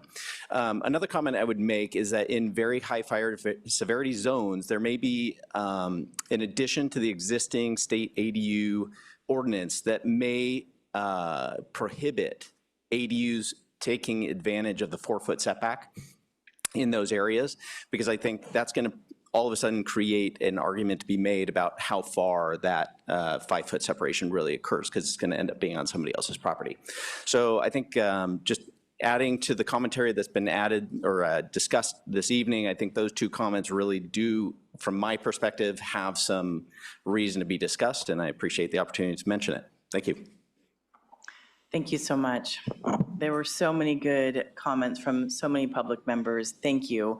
And I will say too, to anyone listening on the TV, we had so many emails as well. And thank you for that, because we really took that into heart as far as we read and make our decisions and our comments, as well as staff. As you saw, some of you may have seen that I believe it was 6 pages or 8 pages of agenda correspondence to these questions. It's because the community sends in their input ahead of time as much as the day of. So thank you. I will say there was a couple comments that I'd love to hear your responses on, Chief and Fire Marshal, as well as I think Director Tway and City Manager. The aspect of the vegetation and fuel management in our open space, I know it's been a conversation we've had a lot of conversation about. So it'd be nice to have you share a little bit about what we plan to do as well.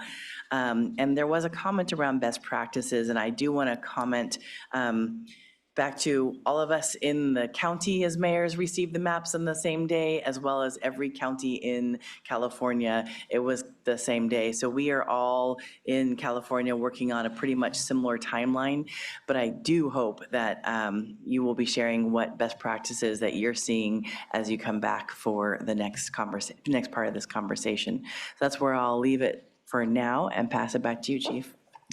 So I'll start the answer with regards to the vegetation management, and then I'm going to ask my friend Bob Hill to come up.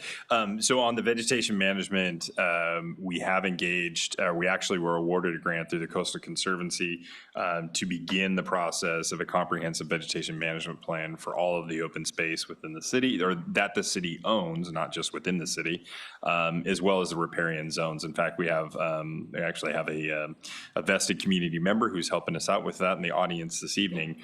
And that is a $200,000 grant through the Coastal Conservancy, so that we have the projects lined up and permitted, so that as funding comes in for implementation, we can move forward with that without having to continue to jump through the hurdles that are necessary to do the work. So that's the first step of that. And then I will hand it off to my friend Bob Hill, who's going to get into more detail on the vegetation management practices going on and into the future. Good evening, Mayor and council members. I'm Bob Hill. I'm your Sustainability Natural Resources Official. Thank you, Chief. Thank you, City Manager McDonald. As council's well aware, we have over 4,000 acres of open space lands that we own as open space or natural reserve properties. Each of those properties, the big ones anyway, are guided by a conservation plan, which has a wildfire preparedness section. So we have, for decades, been implementing those plans at places like Bishop Peak, Cerro San Luis Obispo, Johnson Ranch, et cetera. And we, our office works really closely in collaboration through our open space team function with our ranger service. So we work a lot with them as far as boots on the ground. They employ open space technicians who their full-time job is to clear vegetation and work on open space maintenance. A question came up earlier about creeks. They do creek work in the winter, they do open space work in the summer. A lot of times that's the same work that can benefit both functions. As Chief mentioned, we have kicked off now our comprehensive vegetation management plan update with the very reputable firm Althouse and Mead. We expect that to be complete in 2026. However, we're not waiting another year to do expanded work. We have already applied for a nearly $1 million grant with CAL FIRE for hardening of critical city infrastructure, as well as expanded fuel treats around critical city infrastructure. We have also a pre-proposal out with State Coastal Conservancy for implementation. Chief mentioned they're funding our plan. We're already asking them for implementation and basically saying we can walk and chew gum. We can do both at the same time, and so that's looking positive. Even irrespective of those funding opportunities, though, we partner a lot with CAL FIRE. We partner a lot with the San Luis Obispo Fire Safe Council, who provides funding, resources, expertise to the table for us to be able to do this kind of work. The other thing I want to point out is that the governor issued what's called a CEQA suspension, which is a 30-day process where you can work through a portal and develop mapping and project descriptions basically from a drop-down checklist and say, we want to do prescribed herbivory here. We want to do a cultural burn here. We want to remove invasive species that are flammable flammable here. And so you just map that and show that, and they have a 30-day obligation to turn that around. Those activities are CEQA exempt in that case if we do that. So we heard a lot about barriers to implementation, and this is one instance where some of the barriers to implementation are being removed. So that's a lot of how we do it. As a land manager, we have a variety of tools at our disposal. We can use cultural methods such as livestock grazing, goats and sheep. We can use chemical methods. We do that only in very selective places where we have invasive species. For example, yellow star thistle in a pasture can be unpalatable to cattle. So if our fuel reduction strategy is to use cattle to eat down the grasses, but the pasture is no longer palatable because it's converted entirely to thistle, that's an example of why we might want to use a chemical method in accordance with integrated pest management protocols as per our general plan policy. And then we can use mechanical methods. We can use chainsaws, we can use weed whips, we can use masticators, and so we can be, removing dead and down material. We can be limbing up trees and running that through chippers, and in some cases even reclaiming that wood as well. So that's kind of how we do the work.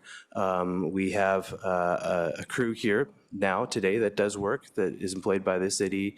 We also work with the CCC and with the crews that are available to us from other means, and we're applying for funding to expand our capacity even more. The last thing I wanted to say is, interestingly, our open space lands fall outside of the WUI code. In fact, Government Code 51184 exempts lands for open space or for habitat conservation purpose from all this stuff. But that doesn't mean that we're going to sit here and do nothing. We know that we need to do things. So we are, as I've just described. And then the last part, we had a commenter sort of describing, hey, a lot of the very high hazard severity zoned mapped areas is as a result of their adjacency with city-owned open space. And we don't actually know that to be true. It's a logical thing to think, but we don't know it to be true. And in fact, this was in the council agenda correspondence, CAL FIRE has published their data layers, but they haven't published and they haven't told us what their mapping methods and are and how they make those maps. And so we don't have visibility into how an area became red.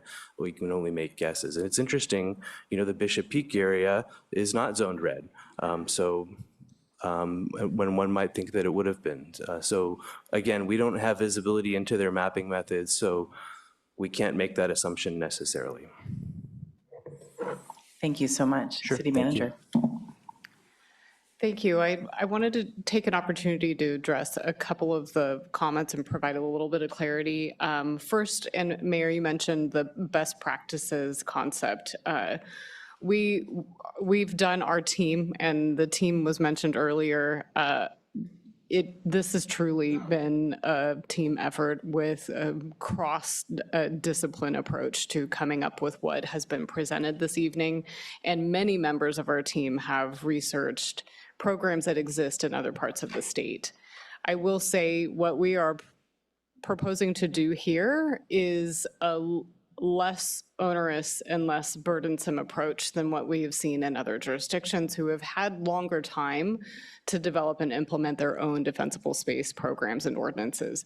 Those other jurisdictions have affirmative obligations for requirements that are at a local level that we do not, we're not proposing to do at this point because again, we believe what the state would require is more than enough at this point in time for us to be working through with the community. So we do have all those tools that other jurisdictions have developed and have been looking at them for best practices. We've been describing and talking about ideas around, we definitely will be preparing plant lists, and that's one of the strategic next step direction points that we've been asking for that we plan to do is through our community development staff in consultation with this team is really preparing those lists for people to help ease that transition. I would love to work with our local nurseries and other types of groups to come up with a list that they would be able to know we're all on the same page. I mean, imagine a little decal that tells you that this is a FireWise plant that you just know out of the gate that you can purchase and install within your zones. So there's a lot of work that we do plan to do. And those, again, are best practices that we've seen in other places as well. I wanted to clarify the map requirements because the question about a split zone definitely came up when we brought the maps forward in June. What we did to take care of that issue so that you would know, at least with more certainty, what standard applies, we included a provision that said the more restrictive zone applies to the entire parcel. So basically, if you have a property that's in both very high or somewhere in between, whichever is the more restrictive would apply to your entire parcel, just to provide that clarity. I will say it's interesting in talking with others in other parts of the state, that doesn't work so well in other communities. If you think about a very large parcel, let's say your parcel is 120 acres. That's probably not going to be very kind or fair to, you have a corner that's very high and then now your entire parcel that is, say, grazed or subject to some type of agricultural practice would be in. But for our city and our community with the parcel sizes that we're looking at, we felt ready to provide that clarity. So just so folks are aware of that. And then finally, wanted to touch on fencing. It's our understanding that what the rules require, if you are in a very high fire hazard zone, new fencing cannot be wood, and that is true. And so everybody should know, if you're in a very high fire hazard zone and you're looking at putting in a new fence, we got to look at other materials, block walls and metal. Those are the materials that would be available to you. The Zone 0 regulations will require that once they are in effect, if you have a wood fence literally attached to a structure, that would need to change. But otherwise, you don't have to look at replacing your entire fence if it is wooden. And hopefully, if I have misstated that, I definitely am seeing nodding. Thumbs up from the lawyers, so that's helpful.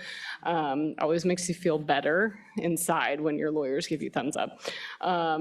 So just wanted to provide that clarity about fencing. And definitely, this again is part of that. We want to get the word out for people who are thinking about doing things on their property now. If you're thinking about installing new plants, there are requirements that apply to those new plantings. We will not be requiring a planting plan just if you want to do new landscaping in your yard. If you need a building permit, however, our recommendation is to include a requirement that you also submit a landscaping plan. So again, we can do that upfront checklist so you don't get caught at the back end when we're trying to final your permit. But you don't need to come in and get a landscape plan just to re-landscape. However, there are requirements that do apply. The defensible space standards do apply to what you are planting. And then if you're putting new fences in, be careful about what you're putting in. Thank you. Thank you. And as far as the kind of how do we change our wording to be, hey, here's some great ideas, here's some checklists and guidelines versus no, no, no. I have to say that I really appreciated that because as we talk about kind of how do you connect and feel that you belong to part of this community, is hearing like, these are ways that you belong to this community. Do what we're asking. I know that sounds a little bit trite, but I do think it's really helpful when it's clear education, it's clear guidelines, it's clear templates, and it makes things easy. So again, I know I've been saying this easy word a lot in a very compliant, difficult code, but I do think there is an aspect to that. It's like when you just hear no, no, no, it starts to feel very defeating. So if there's ways we can make this a little bit more positive, I think that would be helpful. Vice Mayor. Yeah, I just wanted to thank all of the community members. I agree with some of the other comments. The value and the productivity of the comments that we've gotten. I took a whole bunch of notes. The affirmative language, I think that's, spot on, as the mayor repeated. I liked some of the ideas about fee holidays or waiving fees in limited situations so that we can try to reduce the barriers if we can.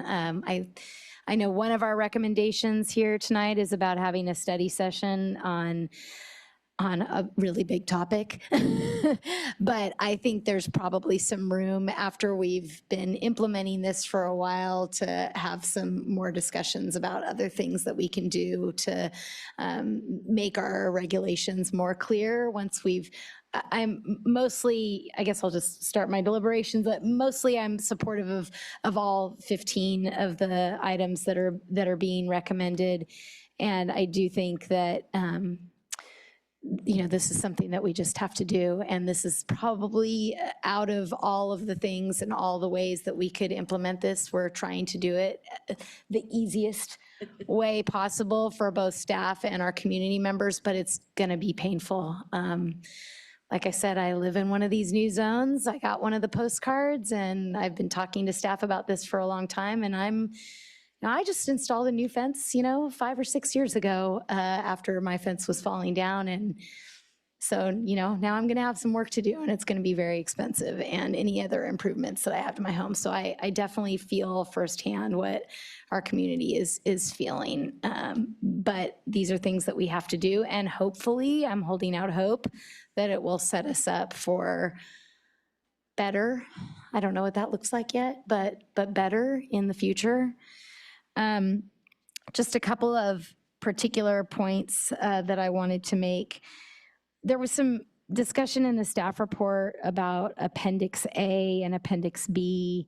I think it was around page 630 or so in the staff report. And there was some comment that we do a lot of the things that are in Appendix A already. And so I'm wondering if that maybe needs some evaluation as we go forward as well. I don't know why. I think Appendix A, in my read of it, just made things a little bit more clear. Maybe I misread it, but I think the community and I and my colleagues are looking for clarity. And so if there is things like Appendix A that we can use to make our new rules and guidelines and recommendations more clear, then maybe something like that is worth looking at in the future, maybe if not in this round of recommendations tonight, but I just wanted to kind of plant that seed in case it was something that we could look at in the future. I also think that in terms of, as was mentioned by Councilmember Marks and others, I believe these elements, as we start looking at some of the study sessions that we have upcoming. I know on the 28th, we have a study session on housing and renter protections. I don't know if this would fit into that discussion quite yet, because I'm sure staff has already prepared a full plate for that study session. But I think that these elements that are going to impact renters, but maybe the homeowner's responsibility or the property owner's responsibility is something that we should look at as part of some of our safe housing and livability major city goal. And then just, we didn't really talk about it tonight much, but the other study session that's recommended on the changes to our general plan and our climate adaptation and safety element, I think those are kind of big picture policy discussions that we have as a council, but it didn't really come up tonight because most of the community members that are paying attention and that gave public comment tonight are concerned about how is this going to impact me or how is this going to impact our neighborhood. But that those subdivision rules and the direct conflict that in the very high fire severity zones, historically, we have been the very high fire severity zones are not allowed to have subdivisions right now the way things are, and that's very contradictory to the state's priorities and to our priorities to build more housing. So some of the public commenters mentioned that there's kind of a push and pull and there's a conflict here in some of these concepts, and that's going to be a big one that I don't think that we really fully explored tonight, but it's going to be huge to our ability to build more housing and create more housing for our residents. So I look forward to that discussion, but I think it's going to be another complicated one. I'll leave it there. And I think in that sense, some people are purchasing properties with that intention, so that makes it really difficult. Thank you for your comments. Councilmember Boswell. Thank you. Thank you, Vice Mayor Shorsman, for your comments. I think I would agree with all of those comments. I also am going to be supporting all of the staff recommendations for how we move forward. I'll make a couple comments on a few specific ones. This is a big change for this community. When the fire maps came out in the spring, I think most of us who saw them sort of went, wow, okay. Everything's different now. And of course, not only just the maps coming out, but the situation, what had happened down in Southern California earlier in the year, I think also just really has changed everybody's perspective in how we think about addressing wildfire. So it's just a different world than it was a year ago. A lot of big changes, but I think what we're looking at with the recommendations that staff has brought forward is there's so much change already. This represents a prudent first step forward for this community. Just doing what we're proposing to do and not doing a lot of the extra things is going to keep us extremely busy and will require a lot of coordination, education, and support to homeowners. So I think this is all a very prudent effort. I don't think the legislature is done either. I think we're going to continue to see changes over the next several years to how local governments are being directed to address this wildfire hazard. So I think we'll continue to live in a dynamic policy environment for a while. And so again, I think that also speaks to us, taking this reasonable, prudent first step, get some of these things in place, see how they work, and then watch for what else is coming from the legislature. I just want to make a comment then on a few of these in particular. So there's number 8. I think this is, I'm supporting all of them. This one, I'm happy. This was one where we were asked for staff. We were given kind of a wide range of choices here. And I like this one because it's consistent with our current approach to code enforcement across a wide variety of other issues. So it's understandable to staff and the community because it sort of doesn't change how we do business in general. Number 10, there was a discussion, which also I'm supporting the staff recommendation, which we don't move forward with the inspections upon sale. I do think it's a good idea to continue this conversation with the real estate community, and particularly given some of the testimony we heard about how it might be impacting other things like sales. And then the only other one was in particular was 15. This was regarding our tree ordinance. I also think as we're moving forward to revise the tree ordinance for folks who are being required to make changes, that we're making this as easy as possible, including considering no fees or possibly even no permits in certain situations.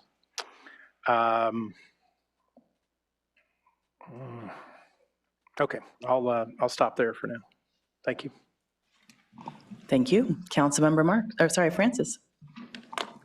Yeah, thank you so much. I'm going to try not to be redundant here because I think my fellow council members have really articulated well a lot of the thoughts that I have after our presentations tonight. And again, I am going to just echo that some of the commentary we had tonight from all of you was some of the finest public comment we've ever had, just with really constructive feedback and considerations that'll be really helpful for us as we make this policy. I'm also supportive of the staff recommendations. We've said this is a really important change that we're making tonight, but also just acknowledging that for some of us, it's going to be a painful change financially and time, and anytime we have to do big alterations to our homes and consider that kind of safety, these safety measures, it's no small feat. So I just want to acknowledge that we understand that there's a lot of change here. So I'm really glad to see that we're taking the time to study and understand best practices, unintended consequences. We're hearing some contradictory recommendations from folks. So really understanding what's our best path forward before we make any more drastic changes to the code this evening.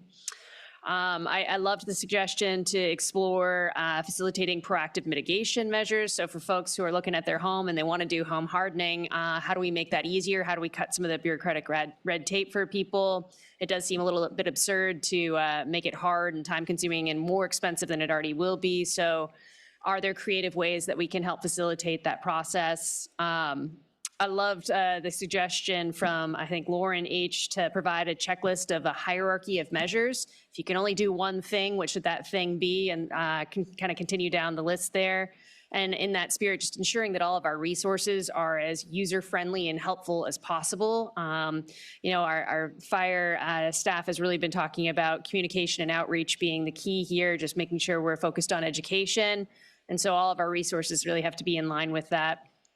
On the topic of trees, this one's a really tough one. You know, we've heard a lot tonight about the importance of a healthy tree canopy, but also the need to comply with Zone 0. And so as we enter into altering our tree ordinance here, just being really careful to balance the two necessities that we have here, that we don't want to undo all of the hard work we've done to build this beautiful tree canopy. But also recognizing that, you know, it shouldn't be expensive and time consuming for folks who have hazards in their backyards. And I will leave it, actually one more thing. I think there's room for us to explore some creative funding mechanisms. I know that Marin County, for example, voted to tax itself to fund a wildfire prevention program back in 2020. And they use that to shell out individual grants to homeowners for home safety assessments, home hardening. That's not something we can do as a city, but maybe exploring a regional partnership to try and figure out how we can make this more affordable and accessible for more people. And I will leave it there. Thank you. I kind of liken it back to the water and the low gallon toilets and how eventually we got everyone on board with that by doing rebates of some sort. Councilmember Marks. Thank you very much. Well, I agree with everything that everyone has said so far. I really appreciate the public's, the way everybody came out tonight and the public comment and all the emails that we got, and people being very, how do I say, very mature and balanced and saying, yeah, we don't want to put up with all these changes we might have to make to our own backyard, but on the other hand, we really don't want to be vulnerable to wildfire. So there's, you know, I really appreciate that. I hope that perhaps we can also look at College Corps as well as interns. College Corps, it's too late this year, but we could apply for next year. It's a statewide program. I know City Farm Slow has a lot of interns, so does Cal Poly, so does, Slow Climate Coalition. Slow Climate Coalition. So there are a lot of wonderful organizations that utilize these College Corps. And these are students at Cuesta or Cal Poly. They have to be income qualified. And they're basically like interns, but they also get paid through the state. So it would be no expense to the city. I did want to talk a little bit about trees. The tree committee, well, it's the most emotional advisory body for sure. People either love trees or they hate trees, right? So, but our experience as someone in our prior property had like really a forest of oak trees in our backyard, is that if a tree were sick, the city arborist would come out and look at the tree and say, man, that tree has got to go. And we'd say, thank you very much. Get it cut down, get the stump, you know, ground or whatever they call it. So the trees that are a problem that come to the tree committee are the healthy trees.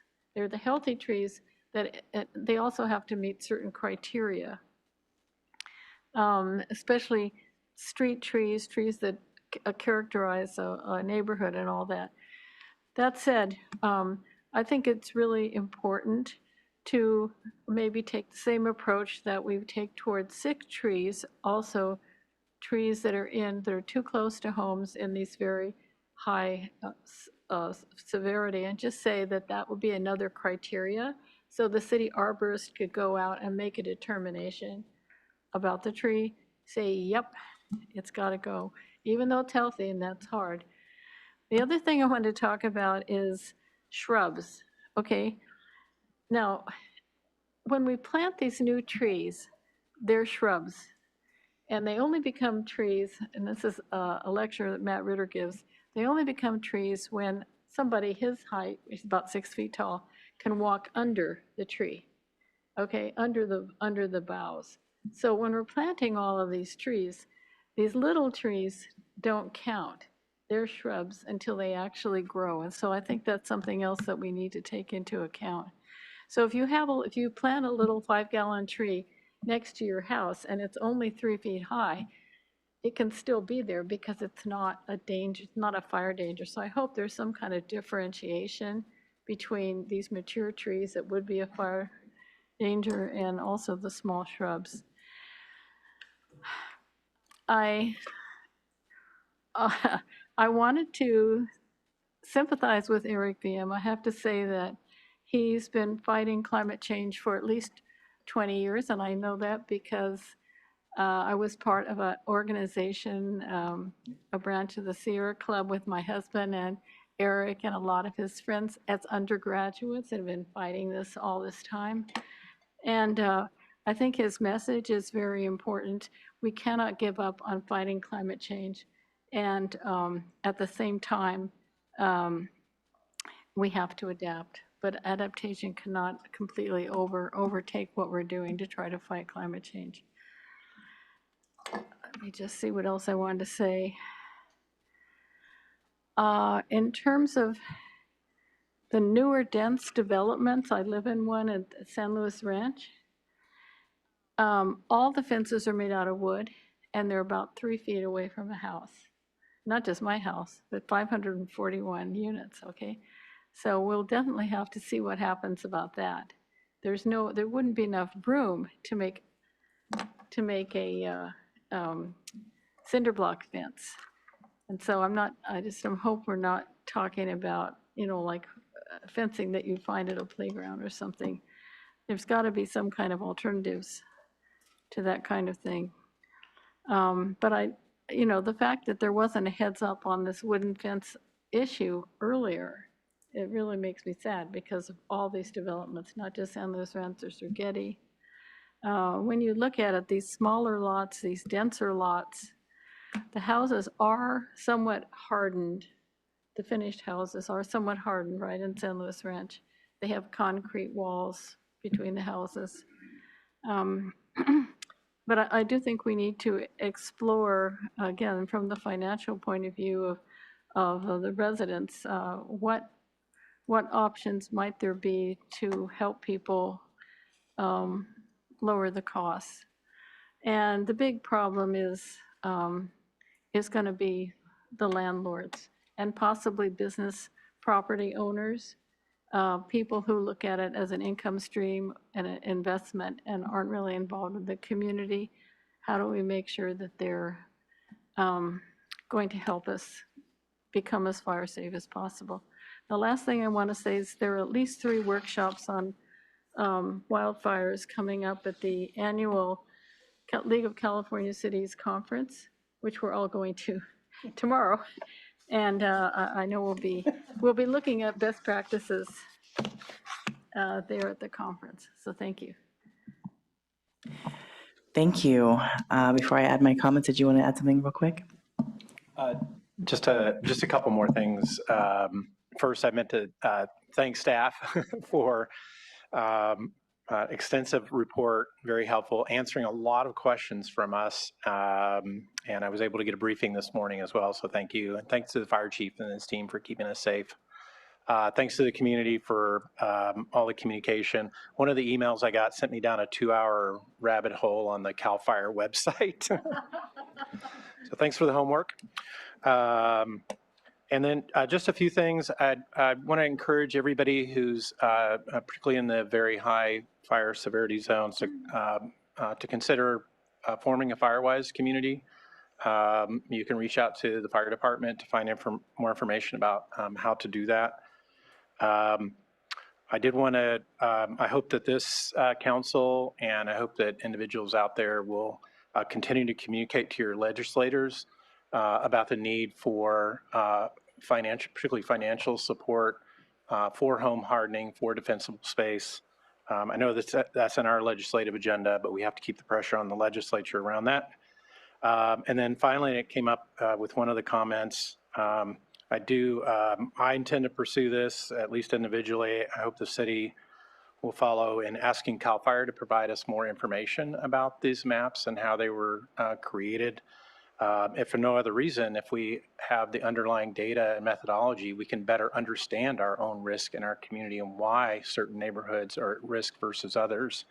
And that kind of information could be quite helpful in us doing more refined planning and work at making our community safe. So I hope we can do that. Thanks. Thank you. And yes, and in that same vein, that also helps us with the priority aspect you were mentioning. If it was kind of one thing to do first, if we understand the reasoning behind it, it really helps. So I think that is vital for us going forward, especially as we talk about the potential, every 5 years CAL FIRE map. Again, if we understand where that's coming from, that would be helpful.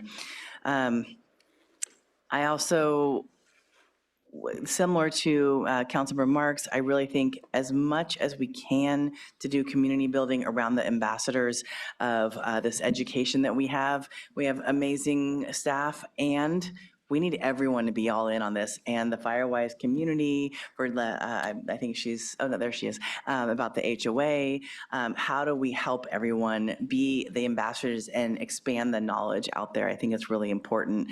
The other thing, I love the FireWise sticker concept around the plants. I think similarly, what's the non-fire smart trees that you have on your property? How do we help people get through that list pretty quickly? Because the list that we have, I know we're going to be amending our tree ordinance, but the list that we have, the person doesn't really know trees, doesn't look at their trees on their yard and say, that's that one.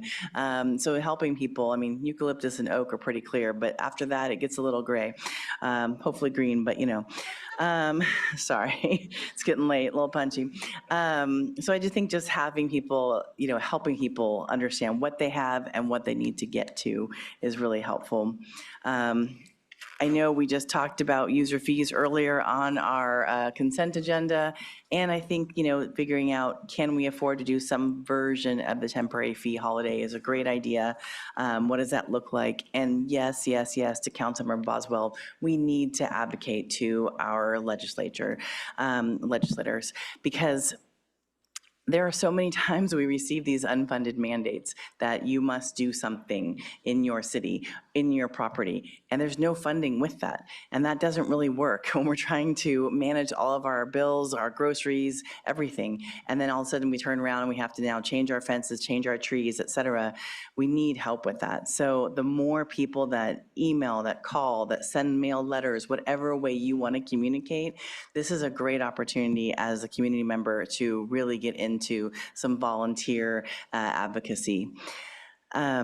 And I think too, as we shared about the best practices and the unintended consequences, one of the things that we continue to learn about is what happens in our other communities. I know that you'll do that, and I just really would just want to put some encouragement around that. But I also, and I also heard a couple of members of our community, whether it was emails or whether it was today, also let's not let the WUI code be the excuse to get rid of trees that are fine. So let's find that balance around what we're doing. And lastly, I would say if we can help our community understand how to invest in prevention, and we hear this often, when we go back to Know Your Zone, I've had many conversations with the chief about the zones and how clear they are to understand, clear as mud, on the prepare.org. So I just really, if we can help our community, one of the worst things that happened to me in Altadena, obviously terrible property, but the loss of life that happened because people didn't receive the call at the same time as others. So when I think about our zones and what we're doing, we're talking about how to make sure we help people be as safe as possible in their house, but also let's make sure with our education, we're helping them understand how to get the heck out of their house when it's necessary. And there shouldn't be delays in different parts of our town because they're in a red, orange, yellow zone, gray zone. It should be get out when we need to. So that's a few of my notes. Everyone else has shared so much already. I don't need to say ditto, ditto, ditto, but thank you so much for all of the work that you've all put out and the entire team that is out here today, as well as probably many people that aren't here today. So with that, I think you probably received input and probably more input than you wanted. Anything else you have questions on or need from us? No, I believe that as a staff, we've gotten a ton of really good feedback from our community, incredible ideas and concepts and feedback to, confirm the paths we're on, but also give some direction on the path that we were asking for. So it's really helpful. And I want to reiterate the community comment. It's been incredibly beneficial. It's stayed positive. It's brought up some some challenges that we have, and we know we've got work to do, but at the same time, it's respectful, it's polite, and it's moving all of us in a positive direction. And before I hand it off to City Manager for final comments, I would just say that this Saturday we have open house at Fire Station 1. Please come down, visit the fire station. We've got lots of activities going on for all ages. So please come down and join us. There will be a lot of information around home hardening and maybe a little bit about defensible space and really just quite honestly some fun stuff going on. And from what emergency manager, who's very attuned to the weather, has told us, the weather is going to be perfect on Saturday. So with that, come on down. Fantastic. Thank you so much. We're very thankful for you, Chief. City Manager. Thank you. Just to confirm, so our staff report, if anybody is interested in kind of looking back at where we're heading, what's coming next. So the first couple of pages has a list of 15 items. So that's part of, it's a 15-item worthy discussion. And what we heard this evening was, I believe, direction to move forward with each of those recommendations that we laid out in the staff report. The next step will be for us to bring the code itself, the WUI code, along with the building code, the fire code, back to council in November for an introduction. It would then be proposed for adoption at the next meeting. It would go into effect at the beginning of January. Those are the next steps from an ordinance adoption standpoint. But as we've heard, and we again got amazing feedback on ideas for how to do outreach education, simplifying things, really helping to get the word out. I think we're going to take all of those ideas and work on implementing them. And so folks should be prepared to see a lot of that information coming out. And again, a lot more efforts on staff's part to obtain funding. I would say there is a bill on the governor's desk that would potentially provide some funding for homeowners to address these needs. And so hopefully that does get signed and there might be some options available. So we'll be communicating those items out. So just wanted to kind of make sure everyone was aware of what we would be doing next. And thank you. Thank you. Thank you so much. And I think the aspect of the November meeting being the as-is code, bless you, might be a little fast based on the amount of community engagement we need. I could see that being more of a, there might be an in-between the ordinance and the coming back and approving it if there's a lot of information that we're not able to get from the communities. That's why I just really encourage, people are walking into a lot of holidays and things going on from November through December, and I just worry about you being able to have the time to get in front of people. So I'll just kind of leave that as is and wish you luck. Godspeed. We'll be there for you though, truly, to help you with that community building if you need. So with that, we are moving forward to talk about our community Liaison reports and communications. I believe there have been so many things that have happened, but I'll just keep it short to SLOCOG. I went to that meeting on October 1st, had a lot of conversation around the potential of a future Measure J and the properties that we would need, the information we would need to be able to help our local roads and projects in the county to have infrastructure. So that is going to be a big lift and a lot of discussion. Again, community education will be important. And then also we had our 3CE annual meeting on September 17th, and that was for our whole regional area. So that was a very important meeting, and I really appreciate being able to be involved with that. Thank you. And then we had an amazing, I believe it was over 5,000 tons of garbage was taken out of the Creeks to Sea cleanup, and that was the 20th anniversary. And lastly, I will just say I've been having some amazing meetings with the downtown businesses, with locals about the voting changes that we have in 26 with our citywide single voting. I've been talking a great deal with people on labor as far as how are we going to look at a community workforce agreement, how do we help apprenticeships and help with skilled work in our community, and even enjoyed the celebration at ITW, which was with United Way Slow. Dolly Parton was there in cardboard, and and we helped 0 to 5-year-olds get some reading in English and Spanish. With that, I'll pass it on to Councilmember Francis. Yeah, thank you so much. It's been an exciting couple weeks. We had Coffee with a Cop, which was a little bit misnamed because the fire and police were both there, and that was an awesome event, seeing all of the folks behind the counter making coffees. I think they got really excited about it.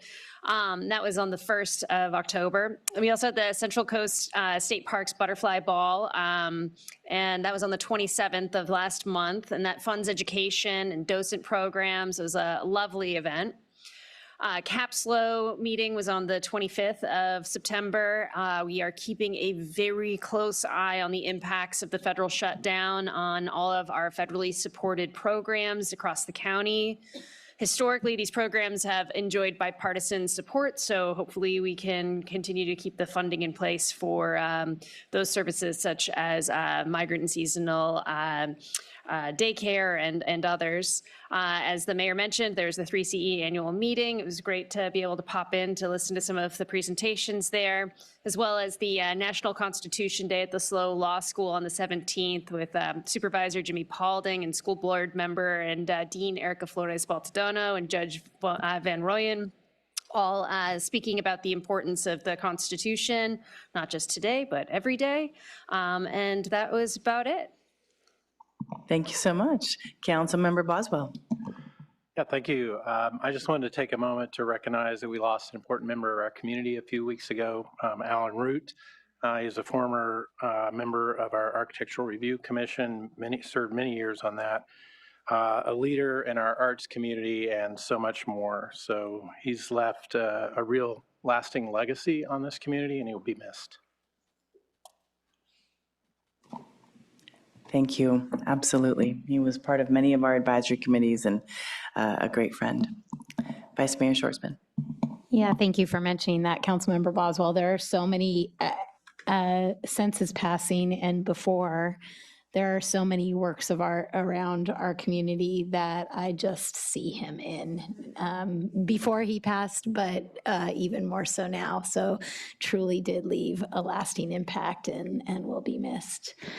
I'm just going to hit the highlights from last week. It's been a little bit of a break since our last meeting, but last week I had the pleasure of entertaining a journalism class in here for a discussion about covering local politics. And so that was great. They asked some really interesting and thoughtful questions. There were about 25 of them in here.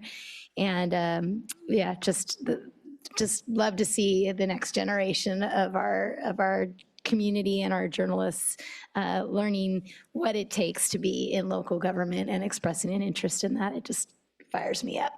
Also spoke with the Kiwanis Club, the Morning Kiwanis Club last Tuesday morning, and thank you to them for the invitation. Again, a very thoughtful and engaged group with lots of good questions and comments to share, and then was happy to have the opportunity to share in an award, a grant award that Spectrum and Charter gave to Transitions Mental Health Association on Thursday, the whole 9 yards with the big check. And the mayor and I were there and got a chance to tour their new building across the street from their headquarter building on Santa Barbara Street. They have now, they're hoping to quickly, well, they're already living in it. They have offices in the Ironworks building across the street, but they are in escrow to purchase that building. So very exciting for them. And I will pass it on to Councilmember Marks. Perfect. Councilmember Marks. Thank you. Yeah, well, I also enjoyed the 3CE annual meeting and was able to show people from our entire region the new headquarters there on Palm Street. Very proud about that. And just to get an update, there's a lot of progress being made in the alternate energy field, and our 3CE Chief Executive Officer Rob Shaw is now the president of all the CCA's, Community Choice Aggregates, in the whole state. And so we've also got that input there. I was able to attend SCLC, which I'm going to enjoy again in October because I get to go twice in a row. I'm very excited. On the 20th, there was a barbecue at City Farm Slow, and the mayor was a judge of how well people, these various teams of people, harvested vegetables without disturbing the soil. And it was fun. The Mediation Center concept through the San Luis Obispo College of Law and Monterey College of Law is moving around. In fact, while we're in Long Beach at the conference, there's going to be a meeting here at City Hall with staff, Greg Herman, Cal Poly representatives, and Cuesta representatives. Do you want to tell us what you're going to do really quickly? I'm excited about it because each of the constituencies is trying to consolidate and define what it is they need from a mediation center.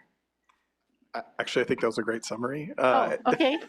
It hasn't happened yet. Yeah, it hasn't happened yet. Actually, I'm not able to attend, but I'm meeting with Christine Wallace tomorrow, who's going to be leading the meeting on the city's behalf. But yes, it's an opportunity for Cal Poly, the Cuesta, and the city to dream big in terms of what our needs are as it relates to mediation services.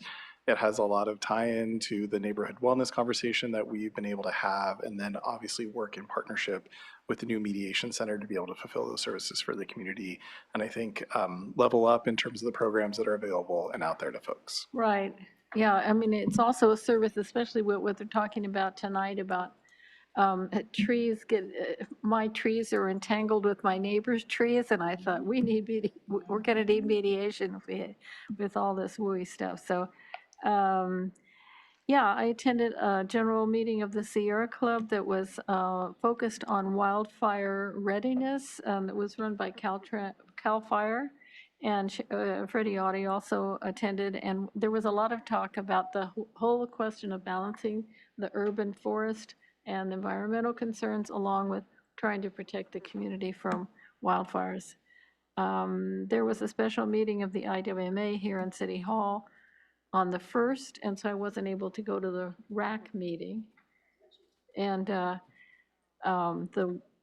Water Resource Advisory Committee meeting. But that was all about, was closed session, but it was about labor negotiations. And then, yeah, tomorrow we're off to the League of California Cities, and I see that our city attorney is going to actually offer a session on the Voting Rights Act. So mark your calendars. I'll be there, and that's it.